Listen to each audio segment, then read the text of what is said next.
You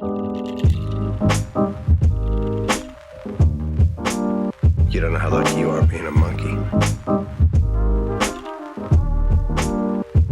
The past is just a story we tell ourselves.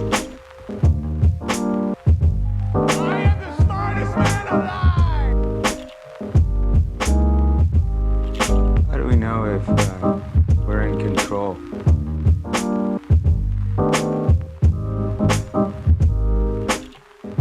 Welcome to the Gray Matters podcast. Josh, Kevin, thanks for doing this. How Thank you you. feeling? Great, man. Yeah, good to see you guys. Yeah, I'm great too. I'm great too, Brandon and Josh. Good to be here. Good to be back. Yeah, Always. good to be back. Always, yeah. Y'all are my first repeats, so it's good to have you. And I think there's an interesting synergy here, so we'll see what we can get into. Yeah, maybe we can go back to the forest someday. Just start off with that. Yeah. I guess for those of you who don't know, Josh was in on that original conversation of the forest that we so often referenced in Kevin and I's conversation a few episodes ago. So everybody's in on it, man. Y'all got to go out to the forest. I went to the forest this weekend, actually, yesterday. I had a nice time. You know, Was it super wet? Like muddy? No, it wasn't bad, actually. I guess where Josh and I are, it's been a rough week weather-wise. It's just been shitty, cold, wet. We just finally got some sunshine this weekend. So, yeah.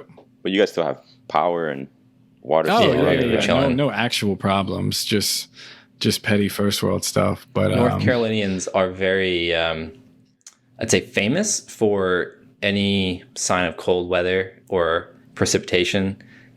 Shelves are empty, world's gonna end, power, like Jackie was saying, like her coworker was like, yeah, like get ready for power lines to fall down. Like I was like, what? Because it's gonna get cold and like maybe rain a little bit. Like just don't go drive if you're scared. It'll be okay. You got real problems out in Texas and stuff. Like, yeah, for real. Texas is whacked out right now. And one thing I learned from COVID is, toilet paper is a precious resource. Oh, absolutely. Paper towels, impossible. But yeah, it was honestly pretty nice. I mean, it was, a little bit damp, but ultimately it was not bad. It just felt good to get out there. And my mother-in-law's got some property out in kind of a more rural area. She lives on a farm, so there's like some woods behind her house, and you can kind of just go out there and stroll and just have no path, no aim, just get out there with the dogs. And it's so refreshing, just to be able to get an open space and just enjoy it, just be out there, no phones, nothing. So I've got no complaints. I'm feeling good. The weather's been great, at least here in Florida anyway. Oh yeah, I'm sure. No complaints there. I'm sure it's pretty much always nice there, right? I mean, always. You guys, I don't know if you guys saw this, but when they had the map of the snowstorm and everything was like, ice cold. Florida was like 86. Oh yeah. Yeah. That's nice. I'll be out there in 3 months. A little over 3 months, yeah. We're waiting for it. I'm ready. Especially after this cold ass weather. But it's funny. It's just migrating further south every 15 years, it seems like. Right. You're gonna end up in Guatemala, Argentina. Just keep moving down. Yeah, we'll see.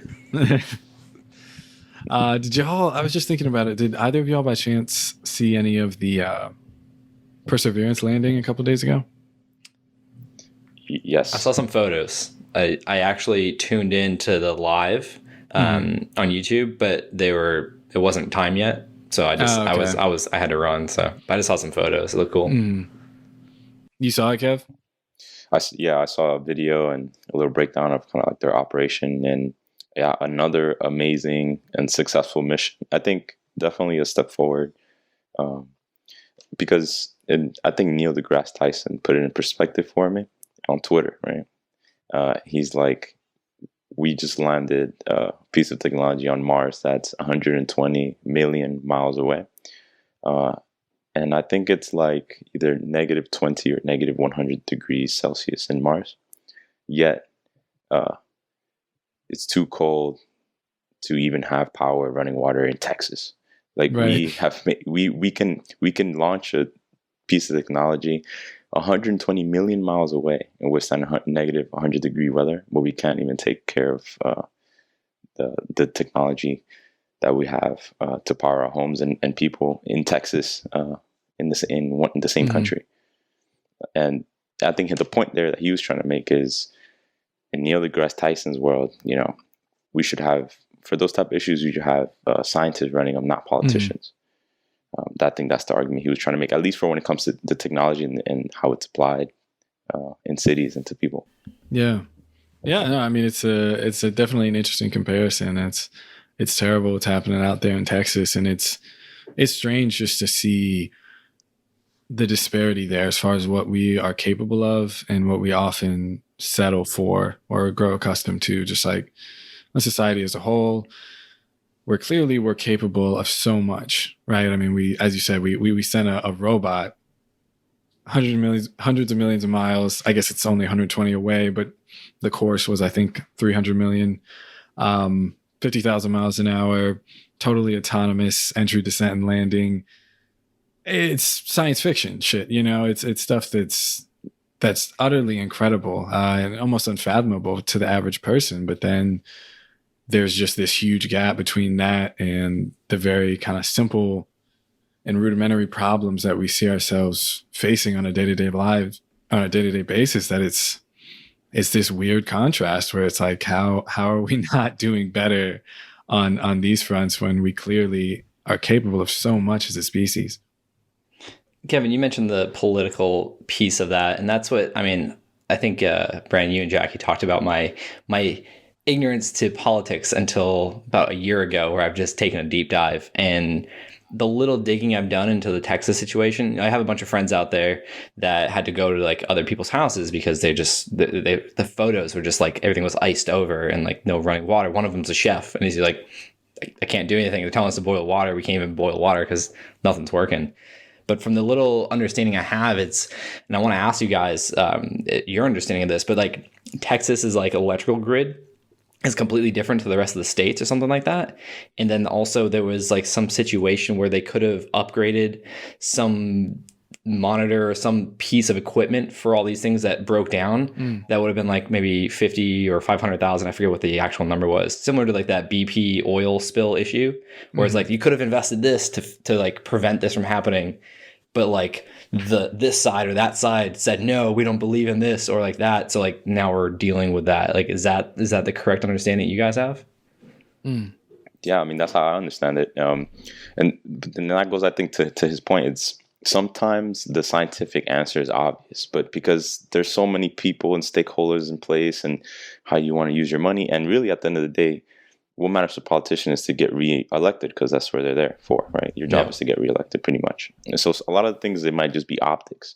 They could have solved the issue, but at the time, another issue was more obviously on top of their priority, and so they don't solve it. And I think I went to Ted Cruz's Twitter page, right, immediately after, and we all know what AOC is doing to that. But she's raised millions of dollars to help people in Texas, and I mean, AOC is great. I still think it's, in my opinion, I don't know too much about it, but it feels like a political move, to really stick it to Ted. So I went to Ted's Twitter page, see what he was doing. He posted up an article from Forbes saying about the dangers of over electrifying, which is, I think, what you're talking about, how Texas does their power grid a little different. And it just speaks to Ted Cruz's, in my opinion, like conservative view of things. So when you're a person that's supposed to be representing less government and freedom to the people, which I do support, oftentimes the argument that they'll make is they'll justify not doing anything as a reason for government not stepping in and interfering in people's lives, right? And so a lot of those issues don't get solved because it feels like, okay, the government's not stepping in and changing our life. They're letting us do what we want to do. That doesn't necessarily mean that you're really solving the issues. Yeah. And I think I saw something too, like how, like to what you just said, he's also now trying to get funding for different things, but they're like, well, you don't want to be a part of this collective, yet you want us to help you, which we're glad to do. But it's like, come on, like be with us. or not. Like it's like you can't sleep with us and then go over there and sleep with them and expect us to like hang out still. You know what I mean? Like, unless you're into that. But so maybe that was a bad analogy because that's my perspective. Free love. But like that's what I was getting at. Like my understanding of like this electrical grid. Like they don't want to be a part of like the collective United States minus them, but then they want help, and it's like, but that doesn't really make sense. Like, be a part of it or not. Exactly. That's the contradiction now. He has his own thing that he wants to be pushing, but then there's the facts of real science. So you have to, at some point, he does they need help. I mean, they're struggling, but he has to appease his people, whoever that may be, Republican or Democratic. They both do the same thing. Right.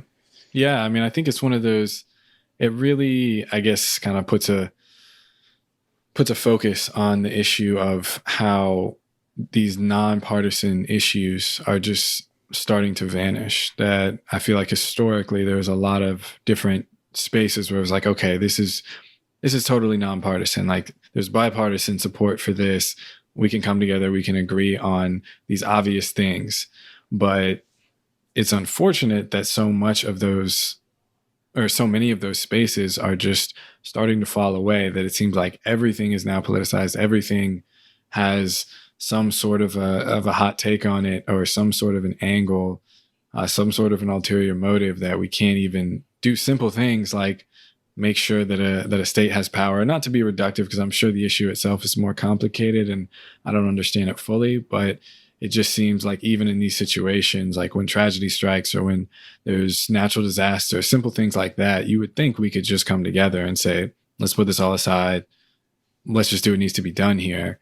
But it just seems like that's becoming less and less of a reasonable ask. So there's partisan issues from our decision makers, right? People that make the laws and legislation. There's a widening gap between the left and the right. But then to exacerbate the problem, there's also a wealth gap issue that's getting wider and wider. So it's like, as resources are getting unevenly pulled, so is our decision making. And it kind of begs the question, like, if something really happens, can we even like come up with an answer together? Like something that really requires a real hard solving. I think it's an issue. Well, I think it's what we were talking about earlier before we were, on air, so to speak, is the fact that people just want to be heard, but how many people are actually trying to understand the other side before trying to be heard? And I'm a firm believer now of reading that book I mentioned earlier and like grasping that concept. It's like, and I think you guys were talking about this on your episode, Kevin, like trying to understand people, like ask questions, like not just like blurt out everything. And I've seen that in my past, like feeling some kind of baggage on my end just unconsciously makes me just want to dump out everything in my mind. Really just want to be heard. But now it's like, all right, well, at the end of the day, whatever side you're on, let's first understand where we're coming from, what we're trying to accomplish. And I know for a fact that because we're all human beings, we all at the fundamental core want the same thing, whether it's for our side of people or their side of people or for everyone. So we can start there, find common ground. Then I feel like we could like come together on things. But there's, like you said, it's so polarized now, and like the disconnect of information and then people's own experiences and how their identities built into these equations just confuses the shit out of everything. And then it's like, oh, if you agree with that, you must be this, or you disagree with that, you must be that. And I can't communicate with you because you just don't understand me. Not the fact that we're not trying to understand one another. We're just saying things and probably just using talking points without really understanding what's going on. Yeah, for real. That's such a huge issue. I think it's like it's easier just to have this simplistic, absolute opinion on somebody based on one or two things. Like it's easier to digest that. And I think it's because the internet a little bit, there's so much things getting thrown at us. Like you're stressed at work, you got to pay bills, your wife is cheating on you, your kids has F in class, and like, I don't know, you ordered a pizza and now it doesn't have mushrooms on it and you're pissed. Man. Like you don't really want to like all that. The humans are complicated and all these stories do matter. They sum up to some type of net result. And people are getting so much information thrown at them that the only way that they can look at the world and for it to make sense is just to have absolutes, just left or right. No gray in the middle. But humans are complicated. I mean, a bunch of gray in the middle. Shout out to Gray Matters. Yeah, I mean, you know me, I'm a big believer of context in the gray area. And I think that's, one of the biggest pieces that you guys actually mentioned this quite a bit, or you spoke to this point for quite a while. It's like looking at information that challenges your beliefs. Majority of us won't do that because that's uncomfortable. And we then unconsciously find all of these things in our reality to affirm our beliefs to ourselves. We're not maybe aware of it. That's the unconscious mind. But then you add social media into it where there's AI involved that are specifically trying to do that to you. And then, like you said, there wasn't mushrooms on my pizza. This person's saying this, and like you're seeing this, and like that person's living a life I want to live, and I'm not good enough, and like all this shit. And it's like, fuck you, you're going to oppose my opinion? Like, I don't even listen to you. You don't even know. Like, you're just on the left or the right, whatever. Like, it's like, what? Right. That's what it boils down to. Yeah, I mean, I feel like these days, just especially because of what, this last 12 months has looked like, I feel like most of the time we're meeting everybody like at 9, right? Like on a 10-point scale, if you will, that it's not even necessarily always about what is happening in the moment or what the actual issue is or what the argument's about. It's that everybody has, for what y'all just spoke to, there's so many compounding variables that are frustrating people and why people are dissatisfied, that all it takes is just that final thing, whatever it is, that people are just, they're kind of on a hair trigger right now. And I think keeping that in mind is helpful, just to like maintain sanity when someone just blows up on you or you just see something happen. You're just like, that did not seem proportionate to what is happening or what I said. But a lot of times it's just, you never know what anybody's dealing with, or what they're going on, or whether, because if they're at 1 and they jump up there, then something's really going on. But if they were already at 9, it could have been anything. A fly could have flew in their ear and they would have responded the same way. But it's just one of those things it's very hard to understand or to empathize when you don't know what other people are dealing with. But I did want to jump back to just one thing, because it's something I've kind of been thinking about, and I don't really have a great answer for it. But Josh, you kind of brought up how, or at least spoke to how sometimes it's part of the problem that individuals don't put information in front of them that challenges them, or they don't really consider the other side of things. But at the same time, even to just kind of audit us right here, why are we having this conversation, right? Is it not because we feel like we are somewhat, quote unquote, like-minded people, or that we have kind of a similar view on life? And is that bad? Is that dangerous to that kind of natural attraction that you have to people that view things similarly? I'm just curious how y'all kind of think about that, because it's always something I'm a little bit on the fence about. Yeah, I mean, I think you can go either way with these things. And that's why I love having these types of conversations with these types of people, meaning us, because I don't think either one of us is trying to solidify a belief. I see us, and the reason I'm interested in having these conversations, because we're all trying to expand. And like that is an interesting point to us having interest in psychedelics or meditation or consciousness, like trying to dissolve as much as we can our ego that's trying to protect us, and like hold on to our beliefs and just see what's out there. And so, I mean, at the end of the day, I'm a firm believer there's no meaning to life. I don't think there's good. I don't think there's bad. I think we're human beings. So we label things and we say, this has value to me. This has meaning to me. This happened. So we give meaning to it, because that's how human beings are wired. And this is why I've been really interested in studying Buddhism lately, because in Buddhism, they don't believe in meaning. It is. You can give any meaning you want to anything. And then getting into the world of neurolinguistic programming. I mean, like, because you give meaning to this, that puts a filter on how everything in your life is seen through your eyes and your internal representation of the world. So I don't think it's bad to have conversations with like-minded people, as long as you're aware of what the intention is. And you're not trying to find people that are affirming your beliefs, rather than how I see us is we're always trying to challenge ourselves and grow, and challenge our partners, challenge ourselves, like as friends. And just listening to you and Kevin speak on your episode, there was a lot of things that you said in a different way that I haven't seen it before. And I was like, oh, like that's all right. I like that. That's interesting, because that challenged the belief I had, or an opinion I had. And so I think it just comes down to like how aware you are of a situation, because you can easily find someone that's saying all the right things and you're not aware of it. And you're like, yeah, like, fuck yeah, I believe that too. And then we get to these surface level connections. And then we're like, oh man, like I actually don't know if you and I are a good match, because I don't think we're speaking the same language, because there were so many things on the surface that felt good. And now you just said something because of, and this goes back to the point we were just talking about, like political standpoints. We're all carrying around some kind of baggage. And when that baggage is challenged, that doesn't feel good. That's not safe. And that's I don't know, we can't do that.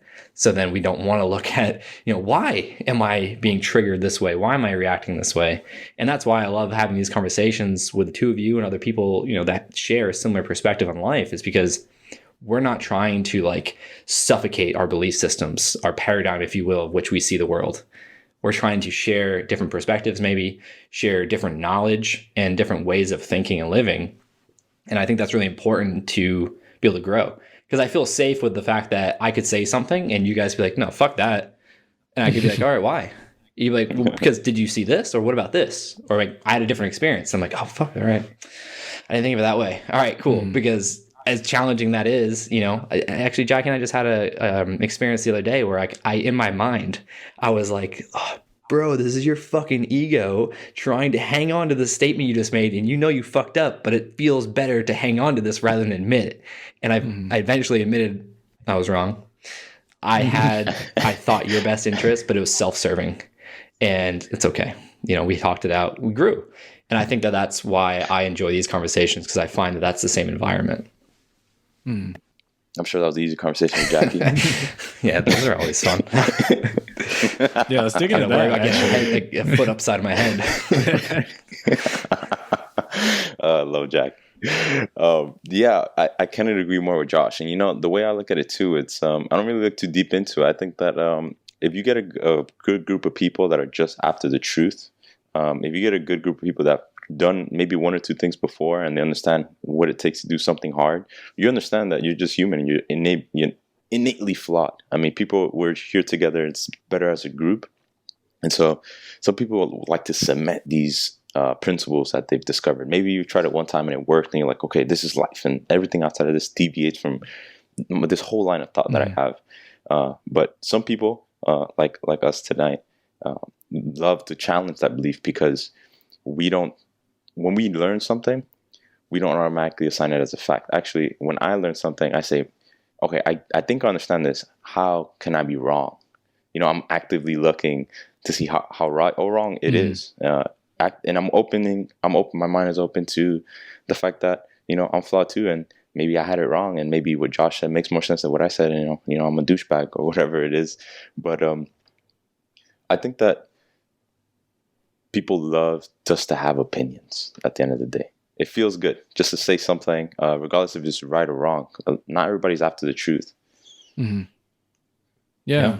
No, I mean, that's a good point. And I think it's something that I guess is to some degree in our nature to, like, it does feel good to be around people who affirm whatever it is that you're putting off. And there's even that kind of, I guess, conventional wisdom or advice of like, find your tribe, right? That's something that people say.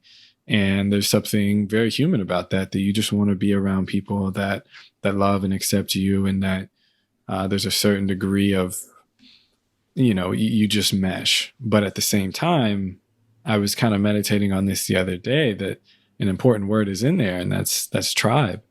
And it doesn't necessarily have a fundamentally negative, I guess it has both a negative and a positive connotation, but of course we identify tribalism as something that is now bad.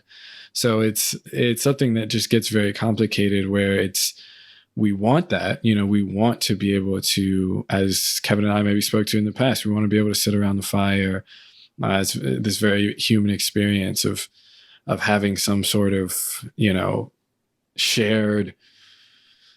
shared truth and shared camaraderie that we have together. But at the same time, there's just that need to always kind of question and to always kind of flip it on its head, and to always ask why, and to not be afraid to bring up something, as we spoke to a little bit before, to say something unpopular, or to to question someone when you might otherwise just kind of laugh and shake your head and say, yeah, that seems about right. It's not worth starting a conflict over, but just being willing to pressure each other a little bit and to not let your friends and the people that you care about get away with things that you feel like makes them or those around them settle for less than the truth.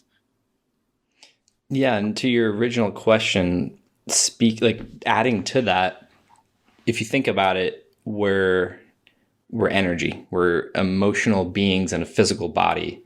And so when you find your quote unquote tribe, if you're not aware of your energy, of your emotional state, your baggage, your mind, like if you're not aware of those things, it could feel good being over here. But let's say you're in a victim mindset, the world's happening to you, and you find people that are just complaining and suffering. We know that we're going to thrive on a cellular level because it all feels good. It feels, yes, you understand. We're just going to sit in our shit and we're going to magnify it. And it just feels good to be heard. You know what I'm going through. And that just feels comfortable. And then when someone comes and challenges that, oh, fuck you. You don't know. Even though they have your best interest, that's not familiar to the body. But our emotions, the language of the body, tell us otherwise. And it triggers our mind to think how we feel. And so I think your question, there is no right or wrong. It depends on what you want. Depends on the intention of that connection, whether it's a group of people called our tribe, one other person, or it's even yourself. Being aware of where you are, the ins and the outs of who you are, your mind, your physical body, your emotional body, your spiritual self, and who you're surrounding yourself with. It could be a beautiful thing that could lead to growth, love, prosperity, abundance, all these things. Or it could lead to the complete opposite. And you're going to continue asking yourself, why are you seeing the same shit even though you want more? Because we know what we focus on expands. But unless you're aware of it, you have no idea. So to your original question, I have the same answer, but I just want to elaborate on it because I think that's an important thing that only the last few years has become very evident to me, is the emotions that are attached to our identity. That's going to dictate how they're like filters. Mm-hmm. And that's why I think we all, kind of thrive together, is because we've been through some shit. We've overcome things. Everyone has. But the perspective we have is awareness to the fact that we've overcome things. And that's what put us on this path of wanting to continue to grow. Because we're not worried about being comfortable in the moment. We're not defined by our circumstances. We're defined on the vision we're working towards. And that is not going to be comfortable. But I think, Kevin, you said it in your episode, like getting comfortable with being uncomfortable, because that leads to growth. We don't want to be stagnant because that means we're not living. And I always revert back to hip hop and lyrics, and Logic has in one of the interludes in one of his songs, like there's an exponentially different difference between living and being alive. And I think that that's something really interesting to take into perspective when you're collecting your ideas around who you're around and where you're going and what you're doing. Yeah. And another lyric, I actually forgot who said it, but it popped into my head now. Some people are busy trying not to die and not living. Yeah. That's two different things. You can spend your whole day worrying about what might happen, what might not happen, and you're not going to leave your house anymore because this or that. But there's also people out here that are really actively just trying to live their life and not worried about that. And then I think that Josh, you said something too that kind of sparked in my brain, where people are blaming outside forces. Like, that's so typical of somebody who doesn't have that. I believe in extreme ownership, right? When something's not going right in my life, I don't blame an institution. I don't blame my parents. I don't blame my brother. I don't look to answers from any boss or any executive or any company or anybody. I always ask the question, am I doing the things that, the actions that lead to the results that I want? It starts with me. My successes and my failures are both my successes and my failures, not something that's a reflect. I don't look at the society or for somebody else to tell me what to do, right? And I think that's the issue. Like, when somebody they belong to this tribe or an echo chamber, maybe, and something goes wrong, the first thing that they're going to do, this is the reason they have a tribe, right? Is so that they can consolidate their power and say, it's China's fault. It's UK's fault. It's Africa's fault. It's Australia's fault. Somebody else's fault. I mean, I don't want to take it too politically, but make America great again. America first. Trump's line. It's about saying, hey, this is our tribe, and all the griefs that we're experiencing is actually China and all the taxes they've been having on all our goods. It's actually the UK and Brexit and all the changes that they've been doing. Let's go America first. And there's some value in that too. But what it does, it's like everything that's wrong is their fault and they're the problem. That's when you're going down the wrong path. I think more people need that self-confidence to, just be honest with themselves, first of all, forgive themselves for their past, and be ready to create anew in the future. But that's uncomfortable. Mm-hmm. Yeah.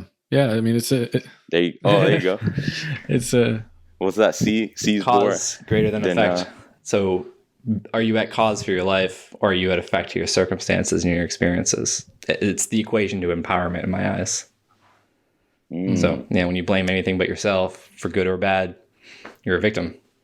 You can't get anywhere with that mentality. But if you take extreme ownership, then you understand you're the problem. Immediately you have to accept that you're the solution. But that's not easy, because it's easier to blame outside forces, as you mentioned. Mm-hmm.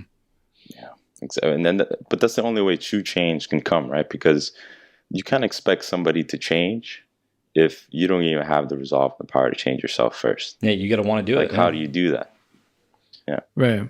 Yeah. And I mean, I think even looking at it from a strictly practical perspective, that I like to try to focus on what serves the individual whenever you're trying to make a decision or decide how to move forward.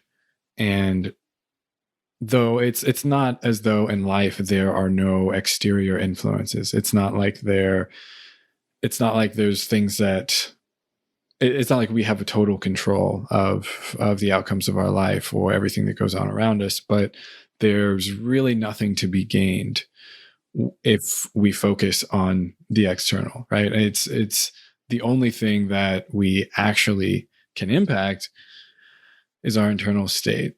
And even though there are frustrations and there are circumstances in life that there's little to be done about, and there's plenty of reasons to have frustration with that. But at the end of the day, the only thing that really does serve the individual is this mindset y'all are kind of speaking to of just owning what you can and focusing on what you do have control over. And of course, there's a flip side to that, right? And I think sometimes people can potentially take that too far, where an individual might get into kind of a destructive thought loop about how everything is their fault, and it could impact an individual's self-worth. The word fault. Go ahead. The word fault, there's a difference. You're not at fault, or you're not to blame to anything outside of your being. I think that's the tricky piece. People, whenever I share this concept of empowerment, I always get people that say that, like there's one or two. And this is the thing. It's not about blaming anyone. It's not about being at fault for anything. It's about being at cause for how you respond to your life. And I always use my biased experience in this world with a brain tumor to say, I didn't ask for that, but I've leveraged it. That's why I believe I am where I am today. I could have taken the victim route and been like, this sucks. Life happens to me. But I think that's, I don't mean to interrupt you, but I think that's a very fundamental difference in this perspective of being empowered and accepting your reality, subjectively, your subjective reality, you're at cause for. It doesn't mean you're to blame or you're at fault for things happening to you. Because I'll always get those, what about an old person that's walking down the street and someone hits them and runs away? I'm like, they didn't ask for that. They couldn't control. That's the thing too. We have to detach ourselves from control. We can't control anything. We can control our mind. But then you got me onto Sam Harris, and he put out a video is there willpower? Is there free will? Is there choice? Or not willpower? Is there free will and choice? And it's like, do you really have a choice? Because the outside world is always influencing you one way. We take in 2 million bits of information a second through our senses. Consciously, that's 126. It's still 2. So do you really think you have a choice? Mm-hmm. We'd like to say we do, but I think that's the big piece. It's not about blaming anyone or yourself. It's not being at fault. It's being at cause, because you can respond rather than react. And I think that's a big fundamental shift. If people can understand the outside world is not anything you can control, you're not to blame, you're not at fault, but you are at cause, meaning you choose how you move forward with how you see that perception and how you choose to move forward. Right. Yo, Josh, I think you could speak to this better than anybody. Like, it's in my mind. I think it's a problem that if you're alive, I think you experience this problem, and it's death, right? Not everybody has to face their mortality like you did. I try to think about it sometimes, but it just stresses me out. How did you face?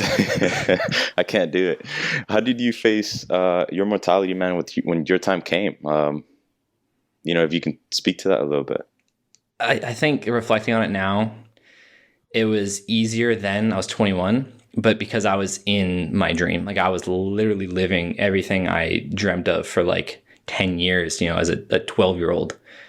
And that is what kept me going. It was the vision. It's simply put as I can. It was, I wasn't going to allow the circumstance I was going through to define how I moved forward. Because in my mind, the surgeon told me you're going to die regardless, or you have a shot if you have the surgery. I was like, all right, well, it's a no-brainer to me. I want to stay alive and see what this life's like. And so I just focused on what I wanted to be true. Not what if I don't wake up. What am I going to do when I wake up? It was always when, not if. It was when. And it was just focusing on my dream that I was living. And I think that that's what's allowed me to kind of look at life and to say things like, that's why I look up to Jim Carrey so much, and his language is like, I don't really believe there's a meaning in life. I think it's fucking crazy that we're having this conversation as human beings. And as easy as that is to say right now, living as a human being, the events are, we're human. We have emotions, we have thoughts, like we're complicated. So it's not always easy to be like, oh yeah, I broke a leg, or I just had a bad business deal. Like, I'm not going to feel any kind of way. Like, no, you're going to. Like, but in those moments, I feel like it's easier for me to say, because I went through it. It was easier for me than people around me, like my parents. I don't know how they went through that, but for me going through it, I was like, I just treated it like an injury. I was like, all right, well, what do I got to do, doc? When can I get back on my bike? That's all I was worried about. But then 3 years later, I flatlined at a contest and woke up in an ambulance. And, that was a very different experience. But I think that's also what led me down the path of, I even believe, meeting the two of you. Brandon and I met at a float tank place of all places. But like our unique experiences led us down that interest of that, route of this and that. And I think that that's what's allowed me to audit different aspects of my being, especially my mind. And what, got me into meditation and self-reflection. And then the missing piece that, as far as a tool that I wasn't aware of, was the psychedelic piece. And like really seeing what life's like without this ego, without this identity veil that I wear every day and call Josh. And so, back to your original question, I just, it's hard to explain, because like I went through it and there was no choice. It was like, this has to be it. Let's look at it this way. And it just allowed me to have a unique perspective on life that I can confidently say, like, I'm not afraid to die, because I've flatlined and come back. I've gone through the processes. Like I literally said bye to everyone that I loved most. And I was like, I don't know if I'm gonna wake up. I want to. That's what I'm focused on, but I may not. And I don't know what that was like if I never woke up, because I was out. And that's the same thing that I've told both of you recently with my, first, dimethyltryptamine experience. So it's just like, there was a moment where I was like, wait a minute, where's my body? Like, oh shit, okay. And then, okay, we're good, but like, I want to see what's beyond that. Like, so I think that's just, unique experiences lead to unique perspectives. And that's why I love having these conversations. That's why I share all the deep, intimate shit of my life, because I don't care. Like, not that I don't care, like in the negative context, but like I have nothing to like hold on to. Like, it's not mine. Like, I want to share it, So in a weird way, I was going to ask you if you're afraid of that, but you answered it. In a weird way, does it free you up to do whatever you want to do now? Or how did it change your life after that? I mean, when you woke up, you saw your family, like, oh shit, okay, game's not over. So that was 11 years ago. It's taken me 11 years to be in this point of like, I'd say starting to finally step into like my true authentic self and be confident. And it makes it easier to move past the human experience of being afraid of things. that's always on my mind. It's like, okay, you're afraid. Like I'm from more times than not, I'm aware that like, I mean, it's my tattoo. Fears is a thought. Thoughts can change. Like that fear is just an emotion that comes from a thought triggering chemical responses. And like, I'm a human being, so it manipulates my physical body. Like that's always going through my mind. So it's like, whether it's like, you know, when I got into public speaking 3 years ago, and like my first talk I gave in front of thousands of people, and I'm like, oh fuck, like this is scary as shit. Like I'm anxious. Like all these things, and I'm like, just fucking do it. Like nothing's gonna happen. You know, I push through it. It makes those things easier. It doesn't dismiss the uncomfortableness. It just makes it easier to get rid of judgment. I still have judgment. I'm still, you know, have my insecurities, but it makes it easier to push past it. Because again, I don't believe that it's just like this one life and then I'm going to go to heaven or hell, like, or it's just this one life and that's it. I'm going to die. And like, I think that we're, you know, as cliche as it may sound, we're all part of the same energy source, and this life may be one of many. Buddhism says that you can come back in 6 different elements of life. You can be a human experience and go on, or you can go down, and like there's various different aspects. And so I think it's given me a unique perspective that I'm extremely grateful, because if I hadn't gone through that and all the other events that have trickled down from it, I don't think I'd be on this call with you guys. I don't think I'd have the mindset. I think maybe I'd be dead. I don't know. Maybe I'd be miserable.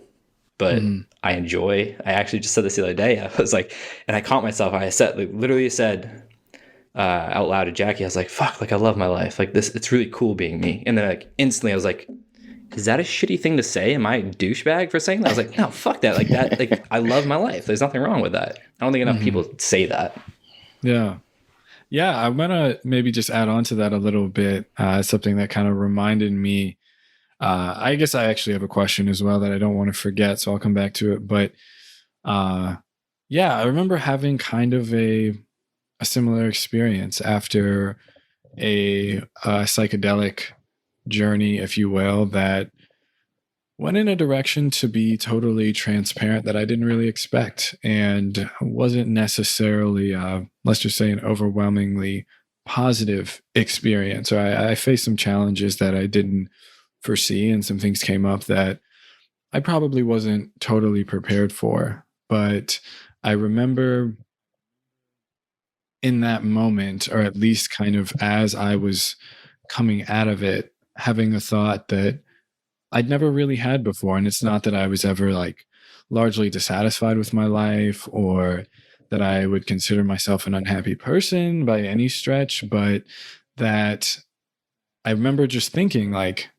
I really like my life. Like I really want to get back to that. And it was just kind of a simple thought that I thought about for a really long time. And I always felt like previous psychedelic experiences, it was this very interesting, I guess, break from or step outside of my normal life. And it's not like I was ever dreading coming back to that or trying to escape. But for the first time, I just kind of realized that and was like, yeah, like I wouldn't want to risk this for the world. Like I really love where I am and what I have around me and what my life is like right now, for whatever that's worth. Not that I was in this special place, but I just remember having that kind of similar thought that you just shared and wondering what that meant for me, or and kind of questioning it. But it was just it was a really significant moment for me in my life to have that little pullback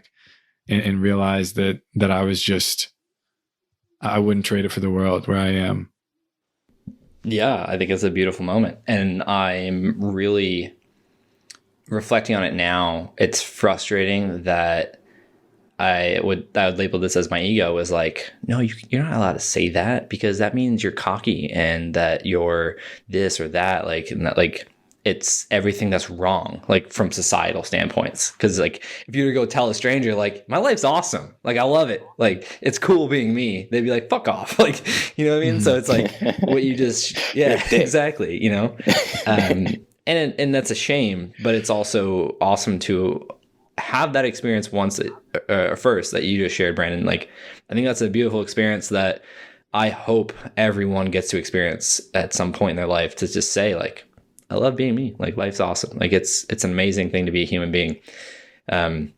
I think that's something that's really cool. But then at this, on the flip side, it's just like, it's unfortunate that like where we are in society, it's like saying things like that is wrong. Like not fact, but like that's quote unquote wrong to say that. And yeah, it's just like interesting now because I'm like, man, like the visceral response I had when I said that in that moment in a positive light was just like to feel energy through your body when you're in a moment where you're just completely just like bliss. It's the only word I can put it. And then you instantly snap out of it because you're like, oh, society tells me that's wrong. I can't have these thoughts. I can't have these feelings. Like, no, like it's just a shame. But I mean, that's, I think, why we're having these conversations and why the three of us share different but similar interests in meditation, in plant medicine, exploring our minds, because we want to get to the point where it's like, fuck, like just be you. Like, doesn't matter what that person's going through and what they think of you because you have an awesome life or you choose to think you have an awesome life. Just do it.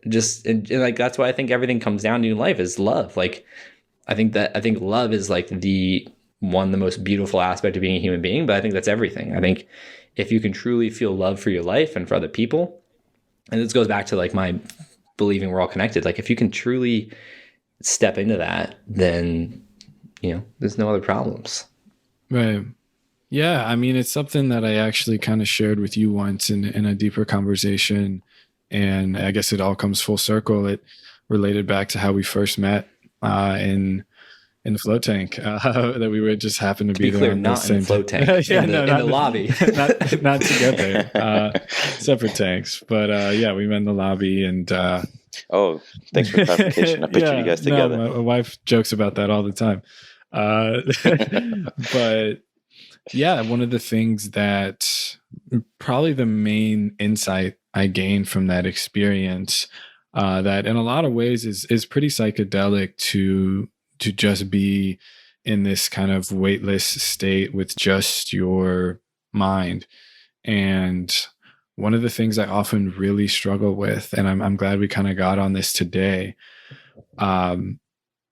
is that sometimes I have a difficulty with feeling good or feeling positive about myself and my life and where I am, because some people very close to me suffer in some pretty unimaginable ways, and there's little to nothing I can do about it.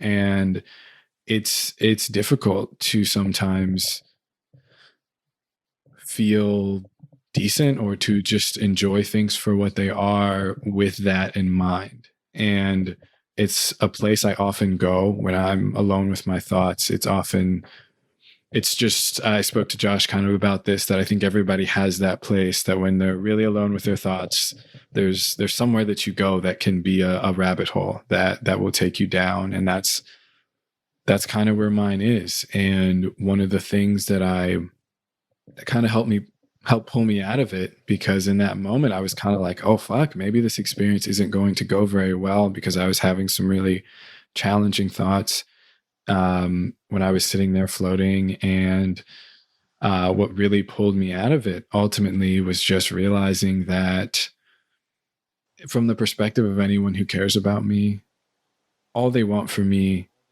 is for me to be as happy as I can be, and for me to live as good of a life as possible. And the best thing that I can do for them is to live my best life and to become more mindful and more patient and more present in every single experience that I ever have with them, and to bring more to the table in our relationship, and to just be more for them. And in order to do that, I have to take care of myself. I have to prioritize my personal well-being.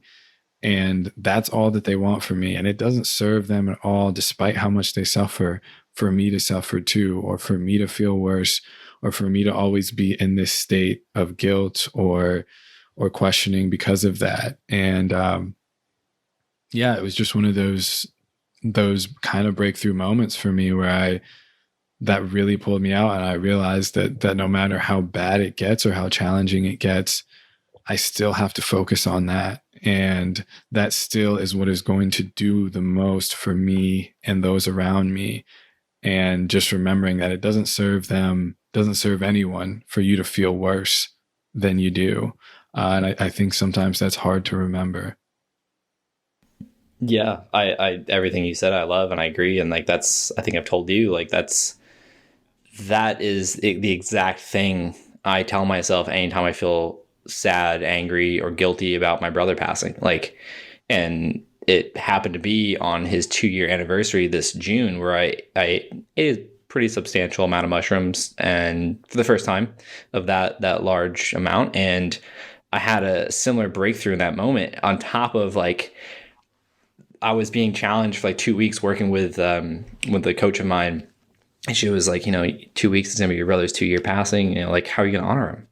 And I remember just getting upset because I was like, what? How the fuck am I gonna honor my brother? Like, I don't know. Like, and then in that moment that night, it was what you just said, on top of thinking, how was my brother? My brother was the most outgoing, did not give a fuck about what anyone thought of him. He spoke his mind, whether I agreed with it or not, whether it was offensive or not. And I'm over here trying to be like, oh, like I'm insecure. I'm trying to mind other people. Like I'm kind of uptight. And so in that moment, it was like, well, fuck, like one, I'm not doing anyone justice, or I'm not justice. I'm not doing anyone any favors by playing the victim, especially when he's not alive. Number two, I'm not honoring him by essentially wasting my life in my eyes by feeling down all the time. And number three, how can I honor him? I can just be more outgoing, more happy, more not so rigid in my ways, because an old version of me was very, very uptight, very had to be this way, had to be that way. And so what you just said, like it resonates with me so much, because that's the exact same thing I tell myself anytime I feel down about the fact that my brother's not alive anymore. And then I have to snap myself out of it because it's a dark hole to go down. But it's like, what good am I doing him or anyone that's alive right now that could benefit from me just being me? And I think that that's something that takes a lot of self-work and a lot of self-reflection. And it goes back to love. Like, people love you. You have to love yourself enough to be able to move forward, because that's what people want you to do. And how many people are out there struggling with the same thing that we're talking about, that don't have these mindsets or these tools, these conversations, the support groups of people, not just like a formal group, but like this conversation can be so valuable. But you showing up in the way you show up, we connected because of a similar journey. It happened to be at the lobby of a float tank spa. And then we get to share and connect on a similar experience, very, very different on the outside, but on a human level inside. And we're able to, maybe share some value with one another and then share that with other people. That's deep. Having to, like how you said, love yourself and remind yourself that you are important. I mean, you're the most important thing in your life. How do you love yourself if you don't know how to do it? For me, it's just enjoy life. It's not about like self-care. Like those are all great things. It's just about living as close to my ideal life as I can. Living in love as closely as I can, like to whatever that means to you, but just doing whatever I can to live my life how I want and to not let any outside constraints kind of hold me from that. And I know that's like a really vague way of saying that. No, I get it. Actually, it makes complete sense for me. Yeah. I think that's why I do anything when I was a kid, I'm the guy in college that went to go study engineering school in Germany.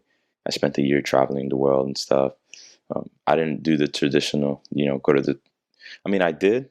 I went to university and I had fun and I partied and everything, but I didn't get the scholarship, move in, dorm life and all that stuff. Like I did a little differently, only because I was like, if I'm going to have this experience, I'm just going to make it only what I want it to be, not what it's supposed to be or anything like that. Like I was the first engineering school student at FIU to go to Germany, representing our engineering program, right? And I busted open that program. And there's a population of 55,000 students. So I was doing something that is not really the common path. And in my brain, I was like, if I'm going to live this life, and I had this crazy idea even as a kid, and I actually have a story on how I came to that conclusion, but I was thinking, if I'm going to live this life, I'm going to live it my way. I always pictured myself like in a deathbed. and, hopefully 90 or 85 years old. And, the one thing I would ask myself, I guess, in that scenario is, how did I spend my time here on this earth? It's just a blink. It's just a couple of years before you know it, you're there. Would I be happy doing the exact same thing I'm doing now? Would I be happy then? Or would I want more from my life? Not because of somebody else's measure of success or what other people impose on me, but only because I wanted to be satisfied with the life that I led. And the way that I saw that was, okay, I have to stand on my own 2 feet and then construct that life that I want. And so that's my life's mission. I fight every day, to be successful, or I'm fighting to be something only for that, my own satisfaction, to say I did my life my way. That's my version of self-love. And I think the reason how I got there, I remember I was a kid. My dad was he worked in construction. He was a trucker, and I would go to work with him. He also owned the gas station and stuff like that in the hood. And I would go to work with him. And I remember specifically one day I was getting ready to do the FCAT, and I was nervous about it. I was like, I don't know if I'm going to pass. And I was struggling with it. It was coming up, and it was a test. And then I looked out into, I was in my dad's car, and I looked at everybody else. And I was like, wow, that lady's an adult. She passed the FCAT. Like, that guy is an adult. He passed the FCAT. Like, all these people must have passed the FCAT, right? I mean, to get what they're doing, they must have passed all these tests that I'm about to do. So that means that I should be able to do it. And then I thought to myself, and I don't even know if other people think about, I'm pretty sure it happens to everybody, but you start asking questions. Okay, like, so who am I? Like, what am I supposed to be really? Do I have a choice, or am I just going to be following the same path as they are because they're going 9 to 5 work too? I even ask myself crazy questions like, how do people know how do I know if I'm gay or not? How do I know if I'm good at this thing, or if I'm good at public speaking or not? And then I realized, like, my life has to be whatever I'm going to make it out to be. And that kind of freed me up. That's what gave me my self-love, kind of like my mission. But I know not everybody's like that. I don't know if you know people that never have any cause in their life that they're devoted to. I feel like when you don't have a cause, something that you're doing in life that you're devoted to, then it takes excitement out of life a little bit, I think. Yeah. I mean, I think exactly, like, if you're not being pulled towards anything, or if you're not being attracted towards anything or working towards something, it's like you're just stagnant. Like, you're just alive. Like, you're not living, you're alive. I think there's a very big difference. Like I mentioned that I forget the song by Logic, but there's a part in there where they say, like, there's an exponential difference between being alive and living your life. And I think that what you said is something that we share. It's like, the best way you can love yourself and honor other people is living your life how you want to. But that defies everything that societal traps, or the societal trap tells you need to do. But that's other people's baggage. That's other people's limiting beliefs from their own experiences and fears being pressed down to you or being projected onto you. There's a big difference between that. And I think that's what you're expressing with your path when you were younger and my path when I was younger. On the in the micro, looked very different, but on the macro, all we were doing was following what we wanted to be true about our lives and doing what it took and asking those questions along the way.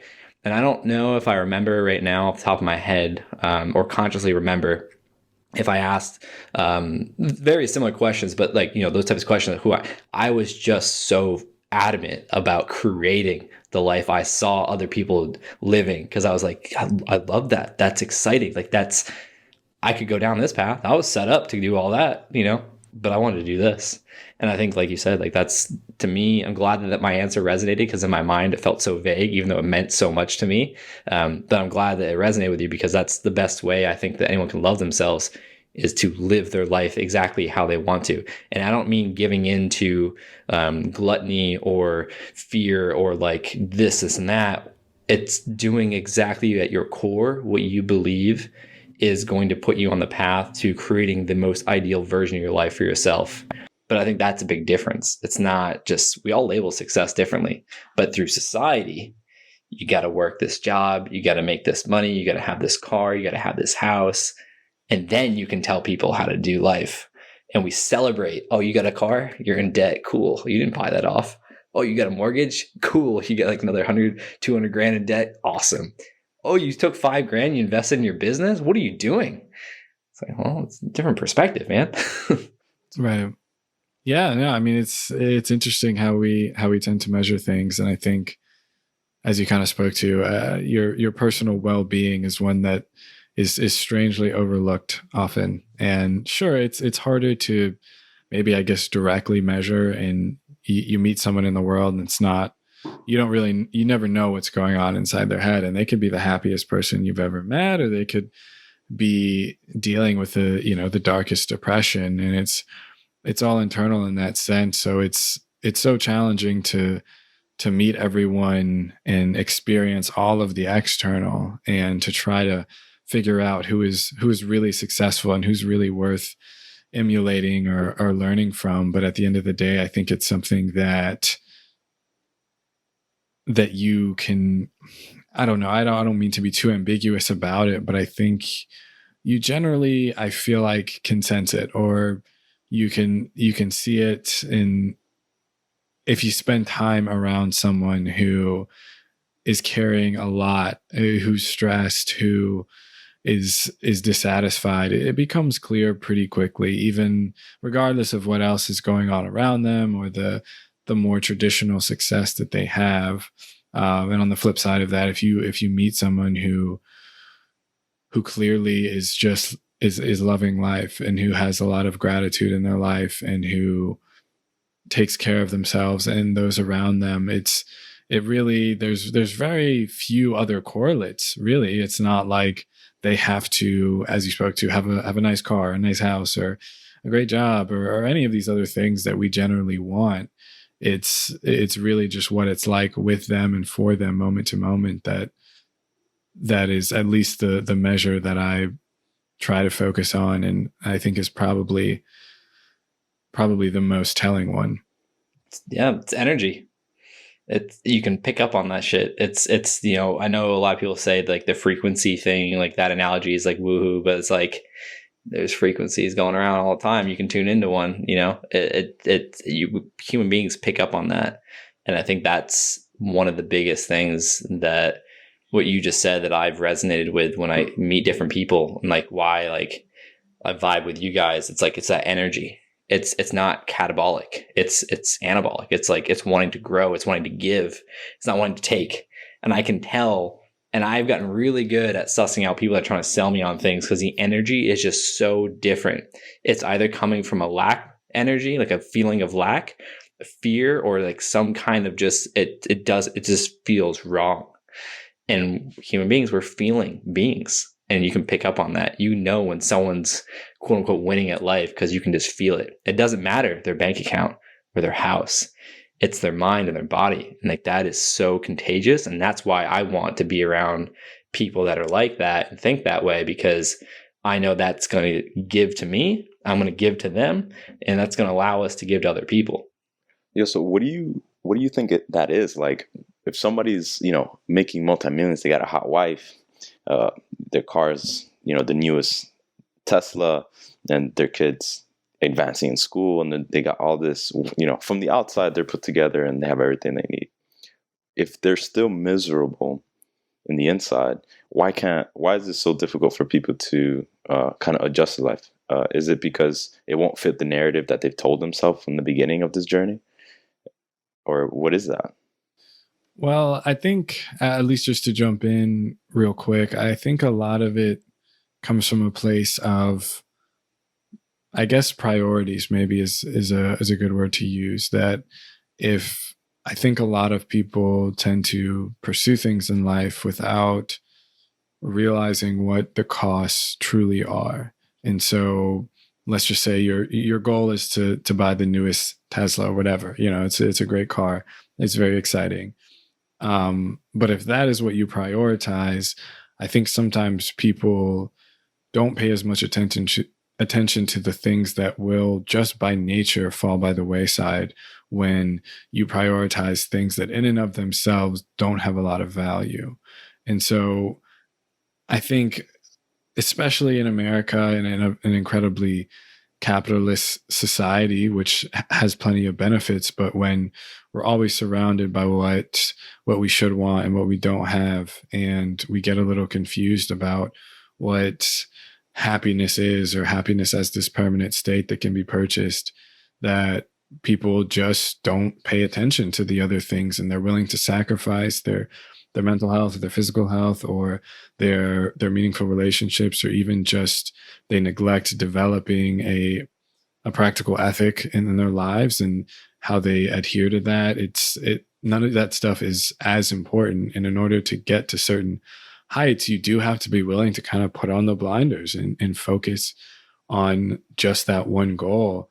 And when you kind of neglect to have a holistic view of your whole experience, and you let things you let relationships fail, you don't have meaning in your life, you don't have purpose, you don't have an ethic that you follow, you don't feel like you're actually contributing to society or to the world, all these things that you don't have them, it's really just one bucket that you're filling. You're putting all your chips in material success, which sure, it's not like doing those things isn't fun, or that there's no value in those things, but I think people do that in all sorts of ways, right? Like you could put all your chips in any bucket, and I think it's probably going to leave you in not a particularly satisfied place in the long run.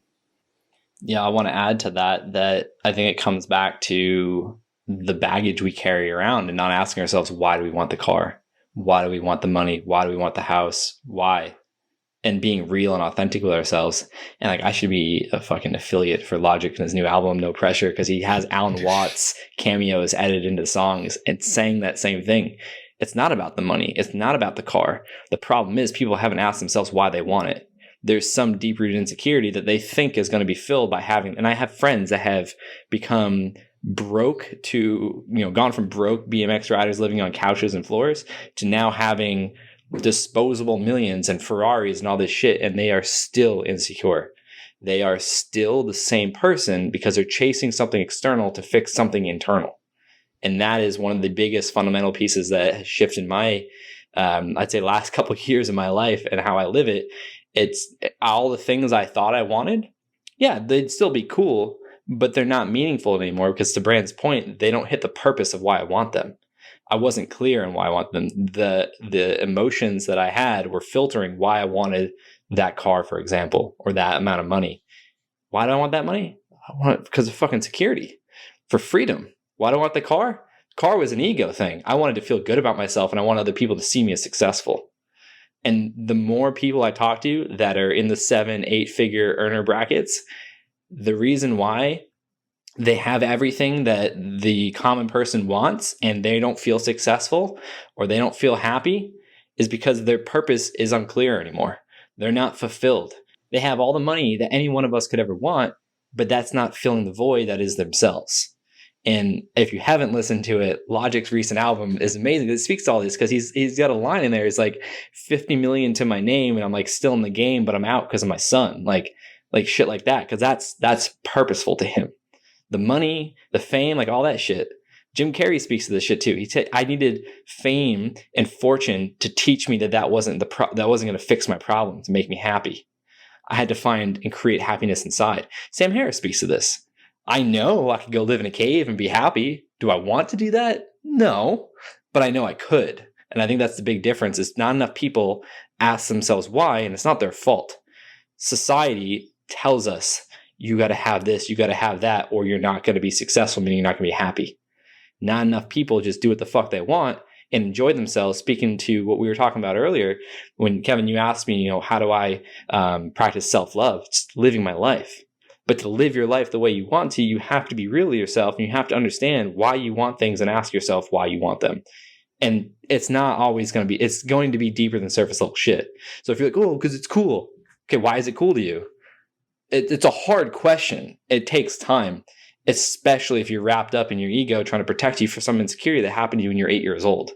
That's the shit that I believe is why people may have all the external shit and don't feel happy. They don't feel fulfilled. And that leads them to getting sick or depressed or their family, breaking up because their insecurities.